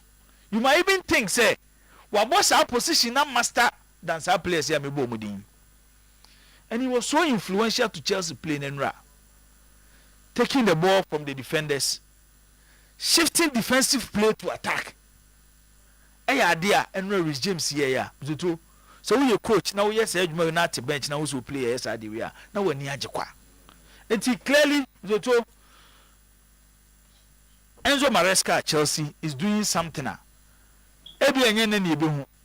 But on the day Chelsea will win ebi a Premier League bi na ebi no, people will respect Enzo Maresca and approach towards big games. He always find a way to play big games. I'm a Chelsea abedu stage. Forget about position omujina. Say Chelsea bo any big team. Chelsea is not afraid to play against those big teams. Watch our World Club World Cup no against PSG. Enti yebebo na baso good results for Chelsea more than Arsenal even on that top even though a Stamford Bridge and a mobile game no. Liverpool are back to winning ways. Yeah, him to how we see continue on. But the good story they say Alexander Isak Ashego 125 million pounds. And then Liverpool supporters say expect so be more goals. And after Liverpool a call within a period I no win to me win no. When Liverpool win with West Ham, na Ishak na Shego. But Lucas Paqueta, Zutu, Abrante no unsuspected no. I'm the betting beyond maybe. I move for me in the film no. And a record now would be and a pass. It's say. Maybe you know who I meant you. Inti Omon side in me. Omon fa picture been to China. Me we 100 Zutu. Manchester and Crystal Palace needed. Yes, United did was show character in the second half. If opportunity we banner one take advantage, I'm so to the benefit and take advantage. Palace had everything in their hands in the first half to win the game based on maybe I no move free but Marco France no maba. But sometimes I think the Premier League fixtures should be fair to clubs number on Thursdays. No? Because this game should have been played on Monday for them to have enough rest. In the first half, it was no contest. Yes, it was in the first half. It was no contest. How many times? And I'm told Crystal Palace goalkeeper crouched ball. Manchester were in the game because of how wasteful Amateta. And the last 10 minutes of the first half, you could clearly see tiredness as a team. And then United took advantage in the second half. ɛna ɔmo hyɛ 2-1 Alonso picture bi ɛnu ami hu yam so to me yam hyɛ me amanfo say any signature but quite worrying we Madrid ni Girona game no Alonso a good coach Madrid a big club ekwan afa so build Real Madrid ni say from the very day Real Madrid was formed as a football club through coach bi abeba Real Madrid bi no the success of Real Madrid as a football club players no more it's when you go to Real Madrid the Danije Champions League miensa to aso we did that period no see about Real Madrid success in India people go and mention Cristiano Ronaldo Gareth Bale Benzema Luka Modric Toni Kroos Sergio Ramos Caballero omuni ebo omudin enye wo na wo gina bench na wo ye coach no enti Alonso enu na wo hwe game ni clearly am so some of his decisions raise question marks as a coach of so control Real Madrid dressing room no but he struggled to find a way game na na nyina ehwe no and then na wo ye changes a ko yi Chouameni ede Rodrigo ba what's in the game obi o hwe game ni bi ehu se Fede Valverde na na esi ofrim Real Madrid most creative player this season Arda Güler on the anymore when you could in the Camavinga by you could clearly see say the coach is struggling to take decisions on the big players and on one here Alonso down for until enyoma mienu whether he will do what the big players will do big players in the mopeno obeya momo and now say ono Alonso no as a coach oye na adwen so restrict o ma then you bet no kwan Real Madrid. Real Madrid last 7 games last 5 games match 7 goals I conceded 7 which is not good for a big club like Real Madrid. Barcelona were almost struggling season in La Liga but look at it. It's almost better top of the Spanish La Liga. Tuno. Yan go quick. Yan kai Ghana for say legacy night ebrene be yan na eben. De obeya no ene say kakana wo fo so no. Factor take it to no pressure bia ni ho a e wo se ba wo so wo to wie kra na aja okodon kuya bi so to ba akoma no a na no nso abomode now de no atimi ato mo amoye krokro no monka homum me mam na ma ne pe ebre no mo bebe musicians mo tia no mo tia na just utimi shaking hands kra no na bibia eye kama pesa nwum akuku damfo beto nyazo 300 Ghana for regular standard 500 Ghana VIP 700 Ghana obi busase na ne hwan na eba no na meka wo se abrantia machi dede ne nyumbo mu no 50 years and yewura mu no eno nti on the day shanon so ayo hinba kisi kwabna na champion family and samini ha patma sam na meka ne say nyina no ya shanon so sabobo modem na fe take it no star 713 star wabo 33 hash 33 star 50 hash I mean funny BM star 713 star 33 star 50 hash Oyerepa na just how the day to trim say 28th of December edano kwasi ada begina mu a na mo mpa table no ya reserve tum ho no 0550 799 375 0554 458 769 no bo modern etimi auto take it ato say the bear pressure bia no ema mo so sem yokuo sem ye individual na woni abusua no na mo so nyama akoyie wo kwa oso nka gi dida okem na fei okotwa yute na wapaku kama enu nti ana make out say I go 20 motors ono no woni Japan company edim ani be forward ana hwibom make be forward ya omudi Japan cars kuku dam de ho den atwachiri ntwe omo na ye edeba abontem na wo pabia busua wa wo kwanta kura ne bo no bebre enu nti kuro bia no mo agenta omuni ne di dwuma Ghana de no eye Isaac Botin Igbo 20 motors wose bra ne nchen no no nya nhyehyɛ na afei car no ye nkrama bretia bi na abedru ne bo no eda fom mo a wo pe Toyota Vozi ama boy san ye adwuma na wotwe se kufu se kutu na jese ehyobotom hyerenso so bakra ede amawo bretia bi Toyota Noah, Toyota Sienta, Toyota Fit, Toyota Beta, Honda Step Wagon. Wobisi da bi media Japan car de ne ho den de nanso me prefer Germany and as American cars. And as de so be kra e ama wo. Ye kokuma setana so before so be do yes and to main gate wono. Agrike ene din kan. Agrike no so no fie bi ne su wono. Ne cars no na esen ni mu no. Uhia number no wo fe na nya zegbote a mo bia nkoda down 0249 849 972 0249 849 972 now ne Isaac Botin etimi ahwe ediabom masankofo twirikaso nanso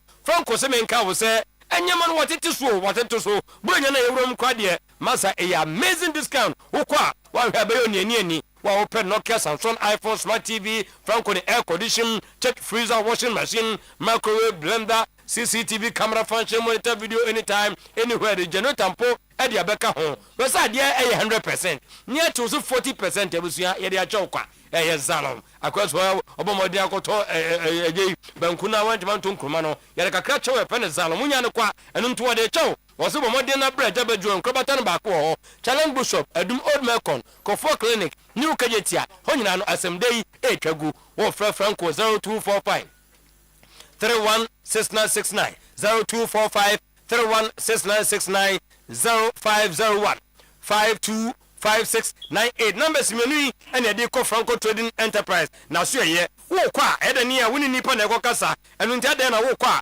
Umpa posia eye kama mfentu osia na okasa gu nipa no kwa no a wachima so se amaza akwen kan firi na no ba no eye hom kamili ni nyina no eye ka chako toothpaste me body no a na makai bra bi a enche ye kwa na ye ma menom ye na nanom eburu body tire ede amaye ne umpa modern buru body tire no so ede maye ne a ni nyina no so mudi bidie ede fra na ye kama wudi twosia na akofi osia chawo na o ma me mesna ye kama no say yes wasna ye kama enunti ana meka wo say we no abere no eni hosi benya da je for sanye ma no ayi o masede so makofa ka chako tupe dia ba say obi obeyusu bia no empo ne sifita obi no kasa halitosis away na protecto gam no bomodem na hye no so say obomodem 0246 864 798 and 0501 454 462 numbers menu yebetuma na bia 2 ana baako wakasa wie na jese anebo twurusia wie na say kama afi kopesku mu kwan ewo Anglican University College of Technology campus no ayemienu Kumasi and Nkranza honyina no kwa adesua ya ne do efamu mo mbesua BSc physician assistantship BSc nursing information technology human resource management general management honyina no ya bachelor betia bi wa bia wo hye na yesi wo ba eye wasi and SSC and awode eba and untikade pass ni A1 to 6 for wasi and A to D to SSC na no so better in subject including with 3 core subjects no English and core mathematics integrated science no now the aka ho obisi da bi me dey person ko me general certificate of education GCE also when you advanced level no kama no pass 3 subjects no so e dey atwa to obi ho a obeso ko bon HND na no so anyama ye kama qualification no ya hye so say graduate no also when you good HND certificate at least 2 class division na no so dey aka ho mature entry ni dey wo ba unfie ni mfincha do nunu mu a what wedi the hiansa wo do website no e dey ba atache kukurom na fo cha ase na wusua de no for students ne dey hye ne yen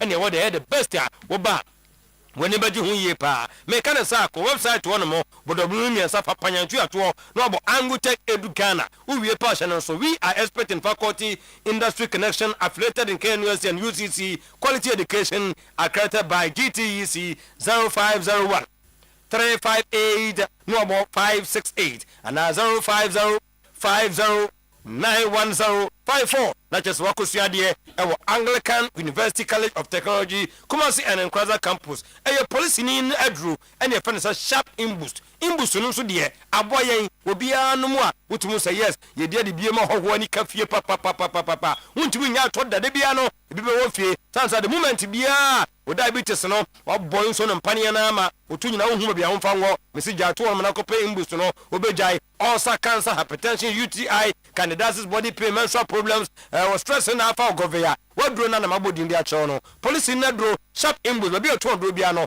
o phone number was 0246 2084 96 na no so yama obi bomadem so ho ye dindindin dia ya padua ni pabidi ya bra ya chakra no aya 12 so dia jwa bebremu ya ba break na twese mo call lunch han na ono okodonkua na our friends na mo kotena ko uptown foods eno dia amenka so promo na ye nti e dia ne no ya tete so ye na ba we no na wokomu a wono na dia eko chicken noodles na nke 160 and e ko 55 Ghana assorted fried rice no 210 e ko for 99.3 assorted jollof rice no 210 and 99 Ghana total chicken no na nke 180 and 75 Ghana me kan say ya yɛ de cocktail and mocktail yɛ bɛka ho pure local so fufuo banku and wache yɛ kɔ Kumasi railway filling station abrepɔ JP filling station amenka ɔsɛ bɔm so yɛ off Ayensan road from ɛyɛ Sika FM ntwɛ no mu wɔn apatase ɛyɛ block house adeɛ mmra so no amenka ɔsɛ petroleum filling station tana so ɛyɛ apatapa junction na wɔaka deɛ ɛyɛ Foricom station hɔ a na ɔbɔ modern room ɛwɔ Kenya se Garden City University no place order no 0596 922 066 0596 922 066 adroni ba ko pe bibini toma plus de all satan so ama yade no ko fofisi yade bone ibi na ye no no ne yade bone ibi de ofa mu no nya no na mo fam ye totu no ne bebre jare no wanum ni nyina gu ono mo awie ye mianko pe bibini toma plus emro ebetia bi na osa no atuaira ni nyansa gastric duodenal peptic ulcer stomach gas indigestion momodi wuram Ashtown sisi ye no ebi ewo de bita pharmacy na ehya oye niam nkranfo a mo hwe ye wuram o kan hia de bita ba ko hye ho edupa bi egu ono mo ya twembra dum promise ba ahanso edupa ya ene ye ton 0558 055894 0541 337-816 edane de afi ekwan bi asose e boso sa akonya na roset roofing ede aba no masa mema ne mpa ho de bereda wose sidi da peke so dia fa akonya na sunsuo ne de to ana eto busumi December yi mu enu nti nua na ade go so no wokoye captain na ka cho se wa mo so ntemu a hunu na be hunu enu nti san chance no aluminium product anas alozinc a na papa empa na nya hwe no a ebomodem na fa ho gym nationwide number na o Fred call roasted roofing no 0501 453 869 0544 338 042 maminka o sese adwuma bi jana na so 25 years ni a uhuna ya atwane prose ni nyina ne se wodi hu hia no de bia no product do babonti bia no Ghana force no so president Chako and president Herbal toothpaste ni nyina no ene se obo mode na pecha kono kra dia kai se ye the fluoride ye the natural Chako no lemon mint and zinc na dia frafra empa was ni fita mo so amoto president Herbal toothpaste no eno de kaka de ntimi nyawo sanse bronya bere programs we bere ne be kwase wa for twen kokose champion na fe o masaman nkoma nko boa wo twepa wo sibo furu ni nyina no ene se unyuso dupa president Herbal toothpaste unyuso a sapro ni nyina no to betwa Ghana dental at the stamp no etimi achi with president every small matters maminka wo se filo no de branya ye de be program bi a ye kwase no se ye da che hima na ba nkra no obi agi ne filo a utim se boa fo nkra no ebo mpanyini ebo for good ages make na sa vitamins calcium protein and ye de aye e de ama wo enu ntu ko na wheat vanilla apple strawberry ni nyina kai se unya bia utim de gu oat no mu o conflict no mu Gary Sokens and a whiskey mpono utim de aso mu duro kakra na fe ni test no ye great 0599 990 097 and 0207 939 968 na nyama ayekama muntu mne kan ko hwe o henri akoso aduro ya power specialist Herbal hospital anu de se 20 times kwa na ba organize se ye ma hepatitis one world war jano beje na duro no etimine ntam so nya no fatty liver protein ulcer kidney stone ye SK ne de aba ko force no so liver care no amenka o se eno ne ato di caretakers san se bo adwuma be ma bia duro de e ba ko pe gidikagiri Herbal minister and capsule nya bia ma se yisi se ne mamai ma wudi ahim papa bi amenka o se ye ko Kumasi fe yatso busumtu road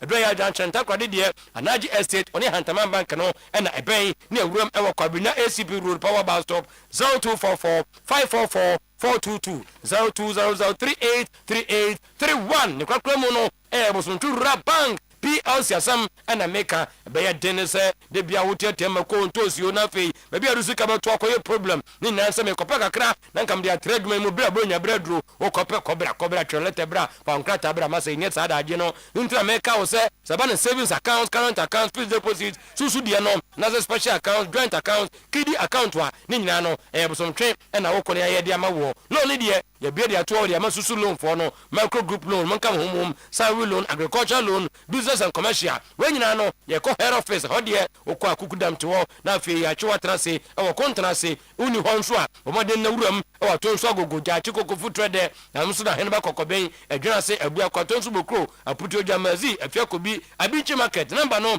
e 0508 642705 0508 642705. We are expert in unit banking. Boss, what are you, man? Thank you so much on the rings of Bosomchiri Bank. Yes. Bosomchiri, sorry, Captain. Transi. Matrasi. Prof Sochi pa. Oh, okay. Prof Sanoti. But you know where there? And when you on Wahab, yeah. I'm say this week be very fine. But you yeah, quite na yeah, Tonka. Yeah, a lot of changes on the league log, no. Now say at the top right there, so to still maintain, they still are maintaining the lead, no, even though they lost, but they still maintain their lead. In the game against Babiani Gold Stars, so too closely contested, but Babiani will definitely do the job. Babiani share Adriana by a goal to 0, and no, and I push Babiani to that 4th position, no. So the two Mediama getting that 1 point against Asante Kotoko, no. It was a game now they thought they were going to win. Kotoko will have to come in strongly to equalize. And on I'll move on to the second position was Heart of Lions drawing with Karela. One game, not many thoughts Lions Beshe Nanka push your more anymore. But so too, Karela had different ideas. So they went in and they fought at the end of the day. Karela had a point, Heart of Lion had a point, and so Arab Heart of Lion from going to the top. So and on the member the real games that me center me energy and my analysis on 2 games. Kumasa Asante Kotoko against Mediama, then House of Folk against Vision FC. Vision for coach, that's assistant coach, a bit disappointed because he thought say Enyama na o match set team no. Na so omo ye no.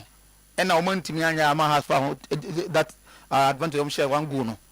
A goal to 0.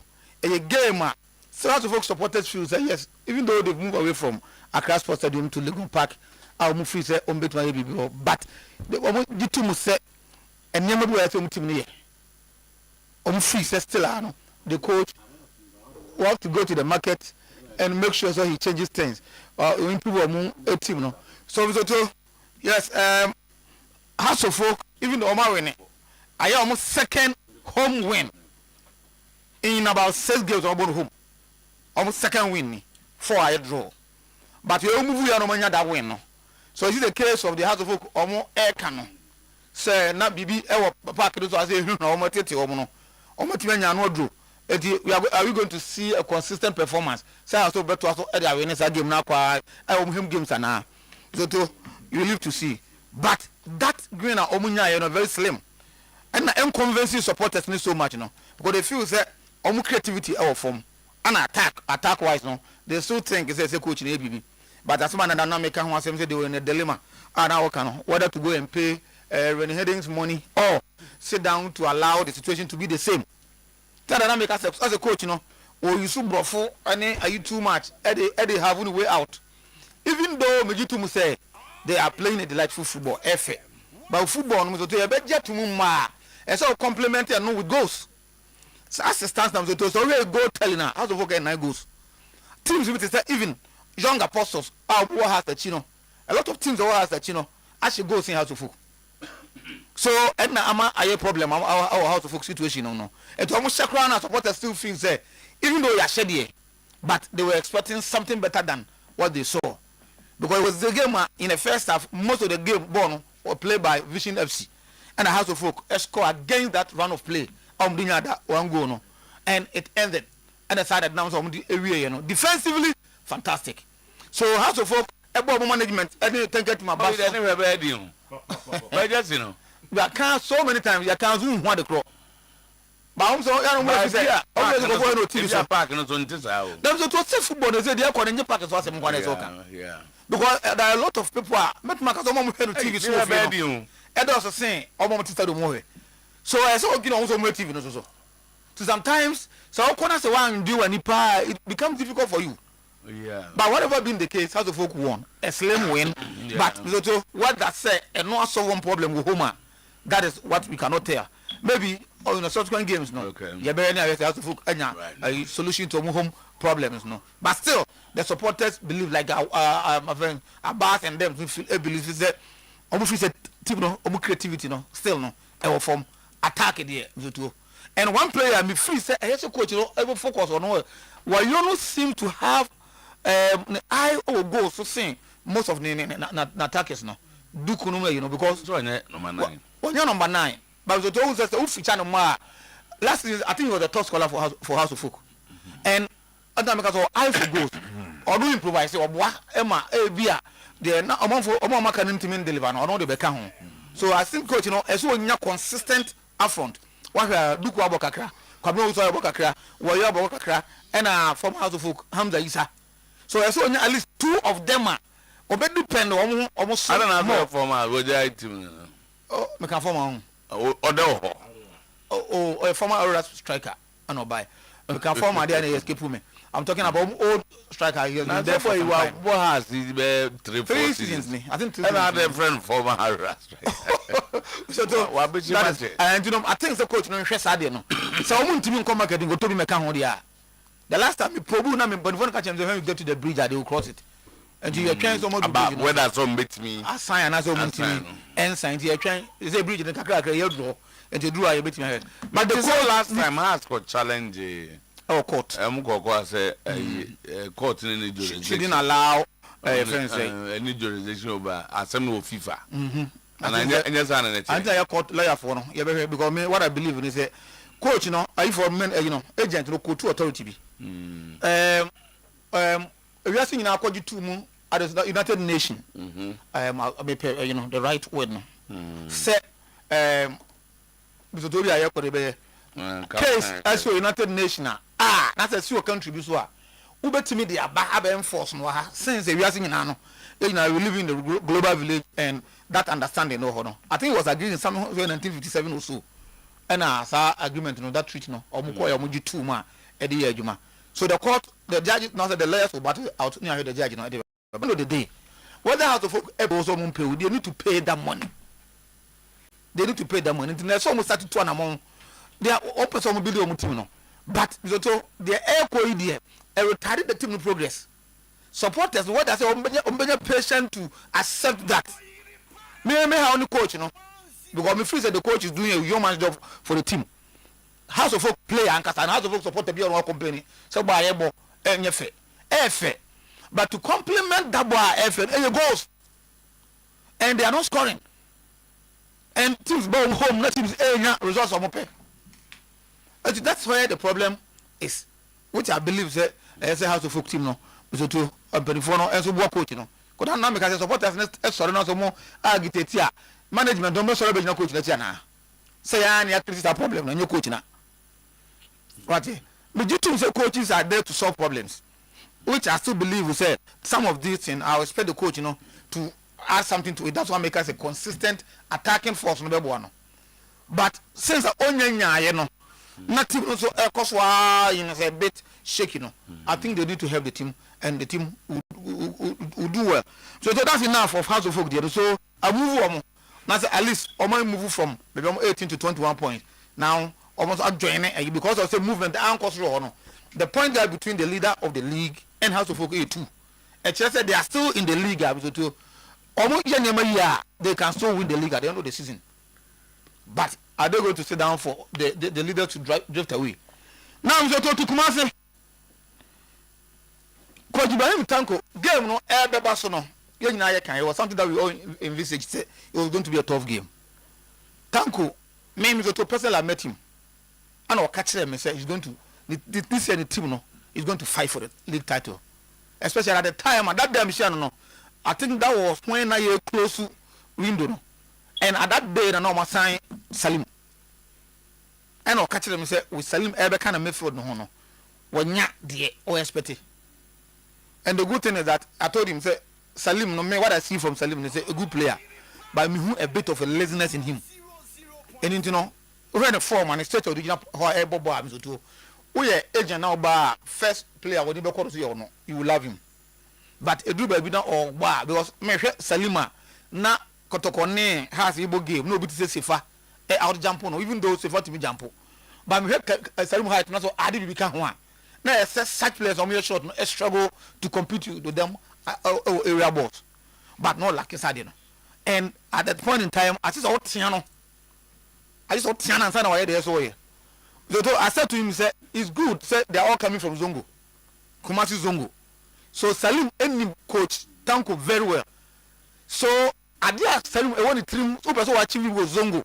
oh a footballer anybody will look up to know every Tanko can and for Tanko to coach him means say essentially man that maximum respect now committee want to play that game and to low and be or at least in most of them games or more time start having now or a bit of difficulties but settle down at least in the game and Tanko team now to or without a typical DM different holding midfielders sa midfielder DM two Mano Mantene Gosno Japasu all these players Zoto or drop him. Then he decided to go for Salim and Fuzi Taylor. Then Prince Owusu playing ahead of them. And Obo Derek Fojo, Obo Abdul Salam, and Kevin Nkrumah. Zoto making the team much more attacking oriented. But defensively, they struggle. I don't think I'm a surprise. Omunya saw 2 goals first quick goal in the first 5 minutes, then I think 18 minutes or so that penalty a buyer. Normally, you're supposed to say coach go away. Now on not quick goals now. And they are not coach one coach Opele because or person shut the shop You introduce those trusted defensive midfielders to create some stability or more defense But he want to play like that. Or more or no fees or the team needy. And away team or against Asante Kotoko the commercial sports stadium or you think he wanted to play. In the second half, Kotoko came to the party. So to both tactically and players who said they are losing. And there's only BB. Kotoko came into the game and I think inside them any Kotoko Lord Amwano. Lord Amwano Ghana so I think right fullback. People are talking about medium right fullback what's the name? Yeah, Kamal Dino. But if there's one fullback, to me trust in the me ability to search forward, to I think say me jisa Kotoko Lord Amwano Edipa. They overload Kamal Dino and making sure say only Inusano and game the second half will use that path to help Asante Kotoko because of say we team the Tona slide they believe say with me I even though we change my mantiaba. But I think it was too late for them, and I think that's and make sure that neither equalizer. At least for that respect's sake, they had that. Supporters ain't yet entirely happy. But I was looking at Santo Kotoko bench. A team game with 4 youth players at the bench. Now I'm not that as I say Hamzat every 10 from the trials no. Ebeka and Quebeco 5 in Christopher Boache. Lawson Manu, Muhammad Ali, then Techi Addison. These are unknown Kotoko players because of injuries. So sometimes, yes, your supporter, you will not be happy, but you also think about the coach. Say, what the number will go through at this point in time? Is it something that you can cheer over? I think that the coaches are struggling, and it comes back to the medicine. So we say, what is happening? Say, player lay offer or injury. Na do mo kosa because yanti injury kesi area with said kojo anya recently but to 3 weeks ni yanti said kojo nka among other players sana ball I think that's what I say the coaches should brace themselves up. Yes, that's what they are doing. Opportunities in such situation that unya draw home it doesn't matter where born. The supporters the supporters will have to agree to them now. And you Tomfu Obetom was omunya supporter. There be say on situation na say. There na there be anya sa. There one say kwose. So kwose. Na won say out here that. Akode na the question so short. No supporters na dey akode ba. There be. Say obi adwuma. Ntom de there be asem o. Omunya to wase kakra. Omunya to wase kakra. Right, that. Yeah, go ahead. I think meanwhile there be no we had the wrong things before we come back to do the right thing. A video has Diana they came back and corrected in the second half. Okay. You see, meanwhile, I'm back to change just. I'm a vision for change or share or more colors on any. So I MC no, say referee no, why? Who allowed this thing to happen? Say they about entire 45 minutes a week. This concert, team best can have now just in professional league, so we call our league a professional league. The basics, where basic. Say you don't know. Say 2 just way TV so anything. But say has a neighborhood. Has a neighborhood. Neither na visiting coaches akala no. Say my wages into no. Referee near MC. But say they are alternate colors. Omo nyina. No wa. So I mean why they allow it to happen now. Later on. What don't chance you? Yes, I'm elementary mistake. Oh, wait there. No. So much me just say, na woka catch them young go atema.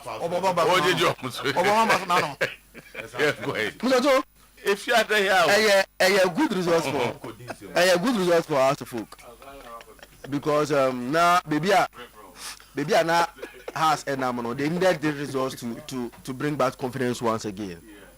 And lucky, I said it here on Friday and Saturday. Said they play against one of the weak teams in terms of away or more away according to in Vision FC. Season when I pick only 2 points, 2 draw away games on my ball. And you move to Kwaya, they are not a very good side. So I was expecting us to capitalize on their poor away form and punish them, which has did our 1-0 win. No. As to what I said, page 1 says, I change and I say change.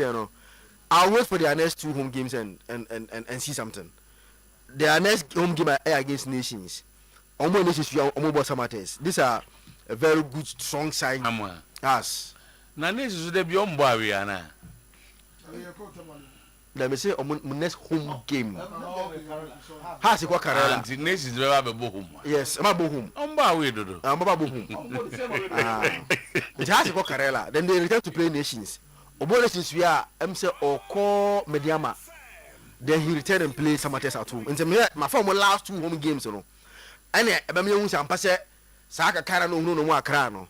Okana son Koe. So Saka Kano, Okana son Koe because Kakaro say MC na anworship how a car only pay like a Canadian Mono. But a good set the money. At least what we need that game because not pressure no. You see when you are not winning your home matches, so to forget about you away. Home match on sha. That's a points in cost road. My bobo no that they have 21 points that second. I think that. So how many 12 matches?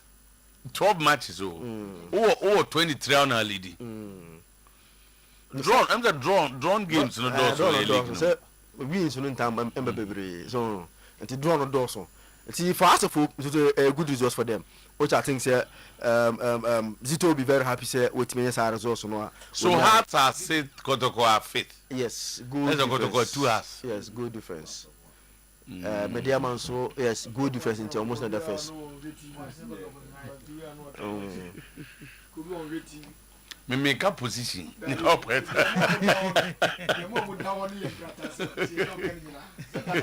Has a 21. And of course, 21. But I was plus 6. Has they had the 5 for Africa. Glass in Kobe, no matter the. CCI don't come. CCI don't come. And say, so, Kumase. If Osha Medema team now, I'll send a captain. It was a team that analysis ye a man for any other home power. Meaning was it Sias ni Majuma. Good analysis on the hearts of our game. Baba Musa champion or Duncan. Nana I say the truth. 60% of House of Oak players are not House of Oak material. I'll say baby no or more I want the Indian say. Because Omo has Obi Omo Aboli a slow polidium 2 points. Okay,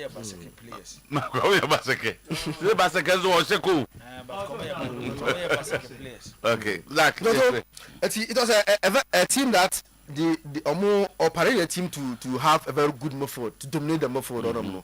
Then use Fojo and Nkrumah on the wings to torment Kotoko, because these are very tricky wingers. On a very good day, on the Hawaii. Then Salam leading the attack, very strong player. Yes, he is a very strong guy. This year he has been on attack on one eye the difference for them in terms of how they play. Very good player. It's not set up team, no. It's all attacking team. Defensively they were weak because some guys now no more and yet they don't give you defensive work. Salim defensive was off. Fuzitera defensively no off. Then Owusu that boy no call defensive Owusu defensively off. Forjo and if anything Nkrumah will not add a lot of defensive work. It's once they were good moving with the ball, when they are tracking to defend, no matter for so that was the problem. But it seems that there is something. The first goal, very good brother from Mediama to score the first goal. But I have issues about the penalty the Mojima first Mediama no. But it's a very referee general. Yeah, very general. You don't see the dive, but you could create this Yakano. But all see your own contract do as you.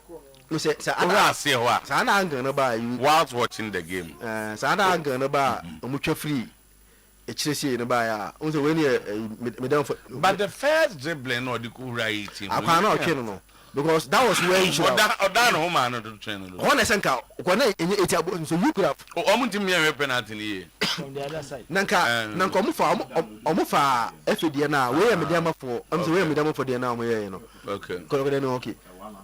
Really, I want, but I don't want no. You see it very clear. But why if you say na no sugar caro? Before this one, look at a similar one with Joe. I'm not ignorant. Who said that was the problem? I'm here with the catch a boy. I don't know. No, I see. Back one, I do. The any I do 2 minutes out. You show the eagerness. Kind of fast so. In tandem, no. So my cat just said, "Baby, I did." I want to visit the phone of money. I'm management. How many am referee now, referee money again, then this year, but now management should, you see, the referee manager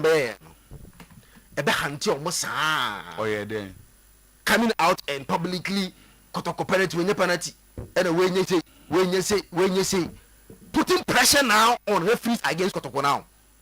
It was share omo game against if anything omo call from Samate's coming from Basake omo ba game we consistently and I say now referees no just say Kotoko say claim by giving for vision dey quite was the part and say quite clean ball referees play on eti Alex Cote have managed to now turn referees against Kotoko because you penalty and you penalty for more. So one more money and the answer ankasa. I'm sorry say. Or be by now management should be talking. They should be giving release condemning. What's say? Yanti ase. Says almost sorry Ghana for sorry Ghana almost sorry say omonya day. No, they should be communicate. They should who say and look at supporters as them. Yes. On the sorry any kasa nya agro adikro. Oh, say who catch you be say mon sorry ah. Oh, say mon sorry by talking. Now I don't mean nothing kasa. Omon can be. So you see. Anger no. Yeah. Then but you saw dive here there was no contact. So only him. Aha. And similar one and I you dey na me say one channel. So and way VR they will go and say oh there was no contact on over tennis decision but exactly there was no contact on no he was 29 but the guy we are seeing any bago bi ehun ni de nko we are that and that's so bad it's what things they have to work because I said now referees you know and now you say Kotoko because referee manager say intelligent money just say and the edge more money as people yes more it's I think say they have to work on it and get that but to bounce back and get that 2 goals and get the equalizer, no, a sign of a good team or the form, but they were still able to come back and get the 2 draw now a boy because we don't come Lucy and your crowd because of Shana and your crowd. That's two someone Casa, no, okay. And I yet emphasis what was a Solacasa, but when it should be strong ways. There, why am I national chairman? No, it should be strong ways condemn because the iron a bit much. You beg your massa because referees that you must say yes, I say UGBA, so they have to talk. So when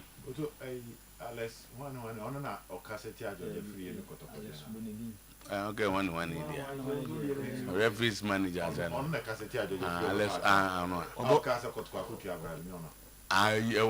All blacks never talk. All blacks. Sorry, the team. How many days? Omu do the tians account. Omu okay, captain. Yeah, swap with man now. Okay. On sorry ko tiano. That's what tiano. Where is the operation manager? On no be can say Kotoko Acheampong. And they say winimu. He's clearly not someone who likes the team. Where you be on Pewasem. Into being Pewasem man who is also Pewasem. I don't know can say George Free or Beckham Radio. Say Kotoko Acheampong. I mean clearly. But you say George Free brand one guy Kotoko Acheampong. Was it George Free you know? Omunse Kotoko. Ba ni nyina onye ni papa pasa. Onye no ni papa pa bia. David we ni kan say the chairman moye no agro. Esom so no motia no. Tiano bam you to. Yeah, can say dia na papa na ye no. Enya de papa o. Na bet no bia won sorry with my trans no what. Then they sorry no say the nia bre. Say we no kro mu sia na bia. Uno bi ka say na ni be na sorry. Esom na say wo ko fight o. We mu sia na bia. Esa kasa bi o mu de letter aba say omu ntimi guarantee ni security obabara. No. And first thing. First thing is some de ba no. Baby. First thing is some de ba. Asa wo jeja ni say ana man be tra VIP no ko free a. Emboa wo ba de na obesu jaisa. Eso timi ni kasa. Ese kasa koso. So be tra ko free. Say no say no bia na ko ta. Onka obi tini nchen kakra no ni say won number 12 on the. Oh, too nice. Baby. Oh, anya ni say emboa. We operations aduma. Upo bi o innocent ba o tie. Not in just as o tie bu go no dey what. Oh. So here radio be yi. So here no be yi. But to one thing I need to add to the goddamn young referee is omomo boldness. Omomo boldness. Omomo boldness because enra edu we na ka ball ni ya. Obi oni akokodro no. Yes. Say o force no so oni akokodro a oko overboard. Then we go at say forget about your age. Yeah. Forget about your size. Take decisions. Obo say edu baby o say odwene kakra odwene na. Yeah. Straight na eko. Me to asa akrugu osoro. Ono na so na 17 years no. Ono no nation dey no any king. But I say we no edu baby na hu ya abo. Oh, na hu ya abo no. Enti omon sanfa no nko. Oh, nations no favor bia. When you win the ball, no say man na +1 -1. I say do baby na indi. Now apart from that line, no the line so obi or steady line 1 first line dey say he was a confused figure no original. There was ball bia Donzu boy and touch media ma play bia no dey akere corner. Ebi so are clearly bon say na e ba sa line for no so e ka dem yon. Omo nyina group nyina. Wo wanya panyin ba go. Panyin bia ni mkura o control mo. Nti say do baby na lines ne complicate adwuma na ma no. But adwuma wo mo. Na me to the Kotoko setup. Coach Ibrahim Tanko was super. Na I think say omni coach Tanko kasa say we boy e born different from who. Eminyante. De mene na me atapoku di nkomo no se bo a mediamafo ne ko bo ye wo doma no se na no odin eso hu sa we de nku na homu nko. You don't score 2 goals and still play the kind of football na obon. He allowed Kotoko to have too many spaces. On some 2-1. And yes na Kotoko create you. First half ne cry kase Kotoko entimi ahye no. So he ball na no more Midiama for attacking zone because the players, there was no pressing structure and there was no blocking structure on Tanko side. Into Kotkofonity, I'm to pass 1, 2, 3, no more Midiama for no zone and too much spaces. Our bona no more bono. Into clearly at set Tanko say at some point skillful players no were too much. And Rakabro changes no. That nyako guy no the buy another skillful talent. Ne na mi or the twitwe saa no akoba say no. Nti edu ba bia sanka o conserve kakra because definitely Kotoko no mo be attack. So when Kotoko be attack, you need more numbers to get the job done. For the talent, Midiama or talent. And for Takwadi, I can imagine what they'll be doing there in terms of Yemfabo and into form near no wombo. They have the players. But I think say away matches the approach should be different. Scoring 2 goals against Kotoko Baba as posted on first half. I was like, best 70th minute to be clear, fine. But first half, no second half, no, they will come in, they will come and fight. So about the fight here, you need the players. Also, what's the idea? One come Midiama half, Mabo so Midiama players need now. But these are players with zero defensive instinct. Sabo penalty box na Samba Kamara, Ansu Zakaria Jinawa. Ome defending better than Boako box na Kwame Pokuni those with now. Until they have the players, but there were no closing spaces. Their man marking was not excellent. Their defensive cover up was not excellent. And clearly Tanko Sheni. But no to ya no Yambo Kotku team nabaso. And now fighting spirit on the buy na no of shit. What do you say? Second half me to me say na na pinkra Loyas Afuduku Christopher Damenyaza na mpanifo ani abre.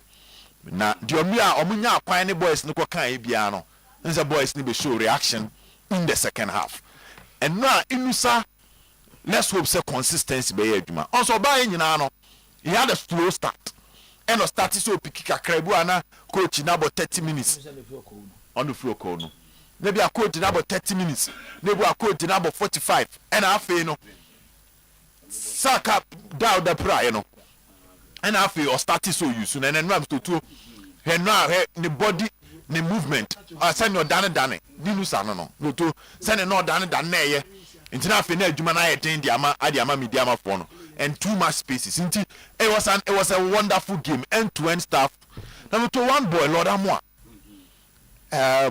Yembona Baso and no ne inusa on the wings almost steal the show man can be been check Kotoko anymore for sa back flick ni frimva Peter Aka had one and the ball no ma ball the fan na tem no de na echi boy in the kubu pool and now so those who nya be the same thing no so ma ball na fan na tem na akwa kubu pool okay Kotoko need to break the bank for a proper center forward Kwame Poku clearly who said the fitness in him by say this is kind of bad and when I say why do you sell without having the money to buy? They say Kotoko Yeska. Do you hear ton a breast can buy? Because generally in Kotoko Senka Ura another Premier League team. Now Kokoto. Maybe I want Gold Stars. You put the money down, you pick the player. Maybe I want Nations. You put the money down, you pick the player. But can they do that? Because they need it. And yes, sir.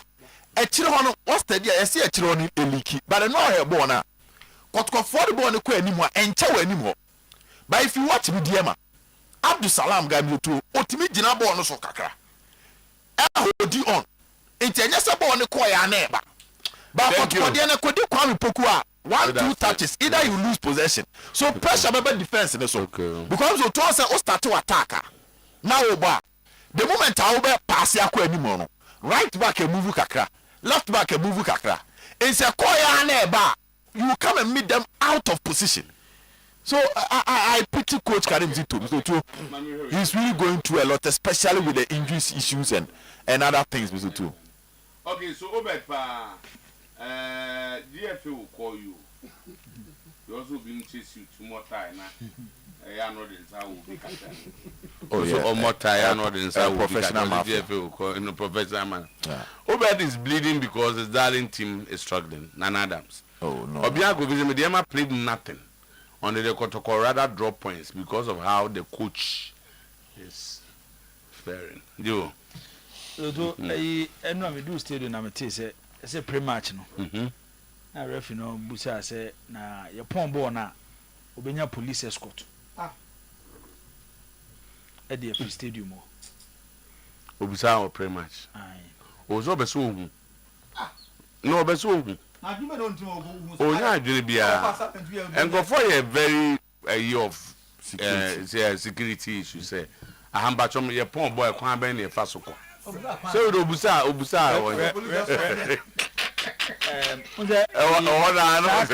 omuna adwene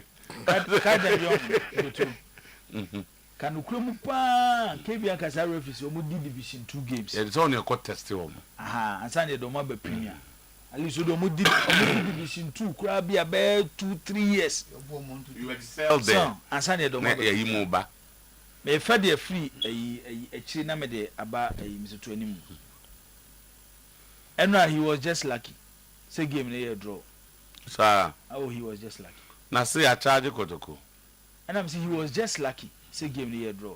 Not to say there are certain actions Kotoko team, especially their bench. Zito ne leader of the bench. Kotoko bench will be up sorry dodo.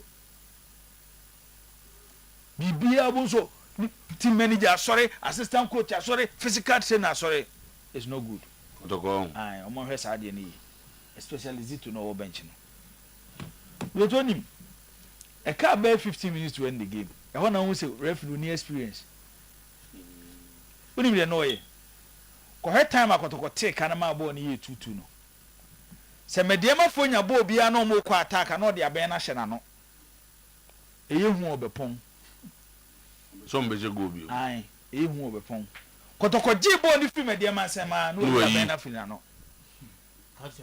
at the BBC or first half or the BBC on say na dey na fi there infield decisions infield decisions me there me to men kase odibo ni tia kotoko na odibo ni mama. Yeah. So tell me say. But what I'm trying to say is clearly in the game, especially time na kotoko, either from 2-0. Ebe ti kanama ni 2-2 no. Na fe osuro say mediama ko she third goal. Because of supporters reaction before the first half. And the first half come on dressing room. Okay. Referees now it take time. So no odi go. You be match commissioner Christy. Odi first half we no who say. Ne corner like 5 to 10 minutes so na referee ne omugina yo omo nko dressing room. Since what say ka kromo ye dressing room obi e na mwa ihu no. Eti ase dressing room na mwa. Ebia the project might be good but message for no. Yeah. Because omunyom kaka. And na dem hu ye ne say with a few supporters in the stadium. A stadium and can have supporters of like 15,000. Can referee ko be ma trouble is stadium. Into omo hwe omo ye. Catch them young no mo form ko division 2. No mo ko group mo no mo form mra. E o gra ni hu no. So what there? Na ni. Se ka me Ibrahim Tankwa no pay a no pay na me akwa me try se me frɛ no coach se wo te me nka. We dey fa che me se me ni we ni nkomo okoko mansa na me de ba. Be so o che me mu de nto yi prince wo su ni free ball ni. That was me dey madam for. Minima de cro say ye pra anase no abra. On say sometimes you to ye ka say team be defend ya.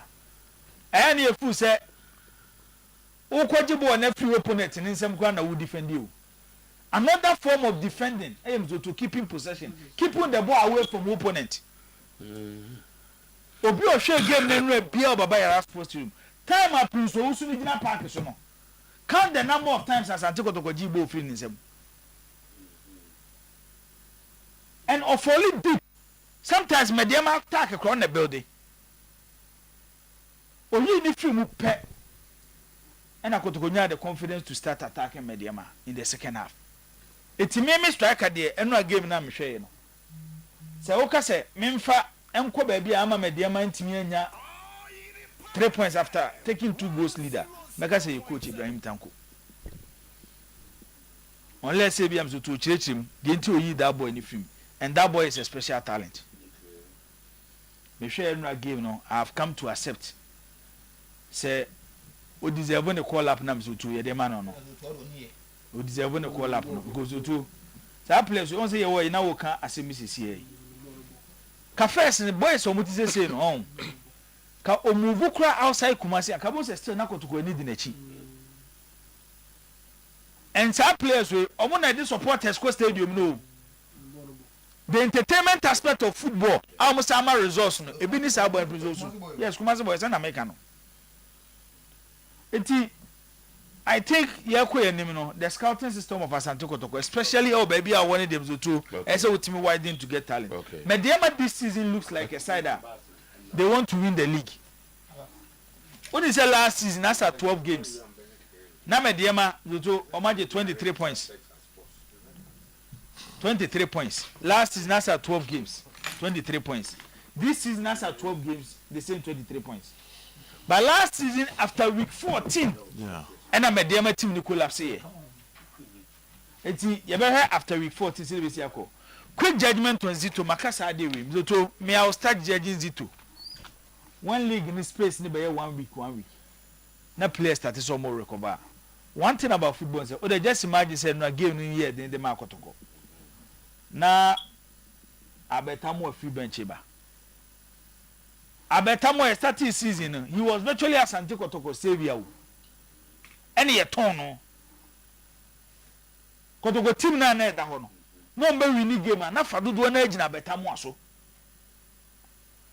Enam ye ton no. So we a coach you will struggle because one wababa the main guy in the team.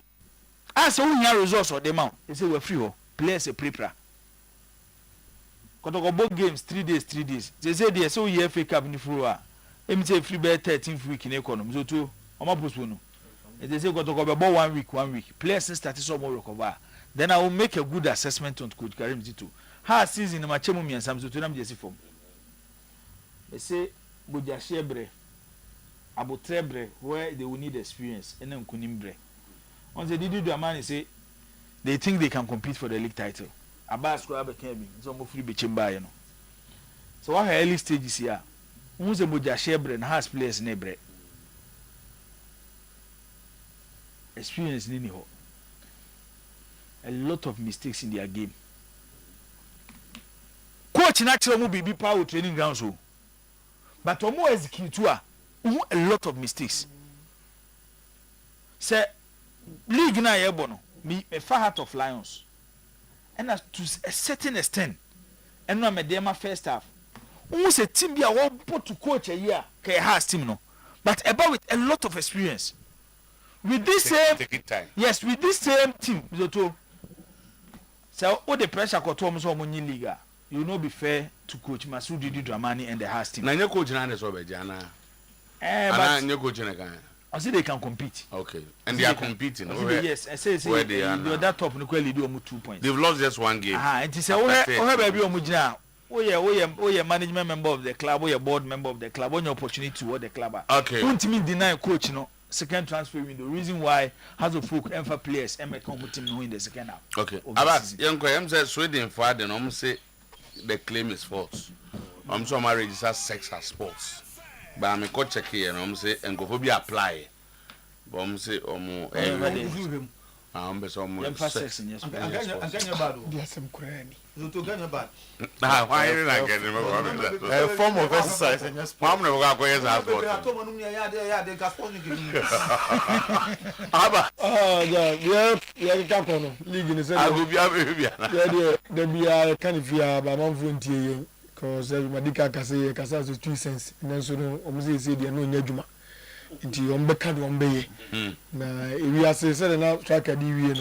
Ultimate for Swajira Moa and Manin Chikusi, there is no motivation. I bet my magic and watch Kusi. In the level of training Kura. The crack is yet to Kusi. That's how I would say. A crack is a crack. There is no motivation being what my motivated Ajam was when Chikusi. And I your call when Jimmy Catcher say, you be in a pen, we are banner players, no more corners, the players, no more level.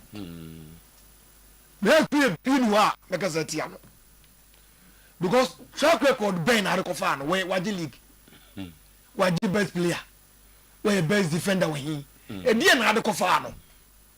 Yeah, had another pro. Eh, would develop, I've never been developing. Fina would be better, a bit so baby, Ubia. Sanity, the one of a player, what the league, player, what player, can a ban as one yadi. It will be the same thing woman or level one. I feel what you see. No, some level one because they be the fighting for Patrick Razak and Omontias. I did be out, yeah. Patrick Razak, yes. Yes. Last 10 minutes. Play over 10 minutes. It will be 2 seasons. And the general play 10 minutes. It will be 2 seasons. It will be now to see how my body be. You has to see a ball. Won't kick me that. That's all. Oh, we do find sign your key. What do you find your key? What? How would you be a year? And you play a beer. Oba has no team but today. Play a Oba. Who went to the market match? Yeah. Yana can a cup yen come out is you. Aha, who go with that? Yen you tear supporters. Oh, basketball. Which is yen you tear supporters. Yen you come out is it is not the end just some say omunya. Now oko nzima omuka say bi am the power pale. Let us say yepa ka media ma se call the also pale. What is nzima? Media minia. What does he? Minia at the same. Media ma oka cordia and just at the same. A year or a pallet. Or a pallet. And the media ma cordia also on a pallet. There's a media or a pallet on the buy. So when I did about could have been a bomb. Now, that's an unusual. What don't go back. That's the bundle for 22 or 2. There's like a farm. One trade Tim Papa. Yeah, I never fear baby. I was saying,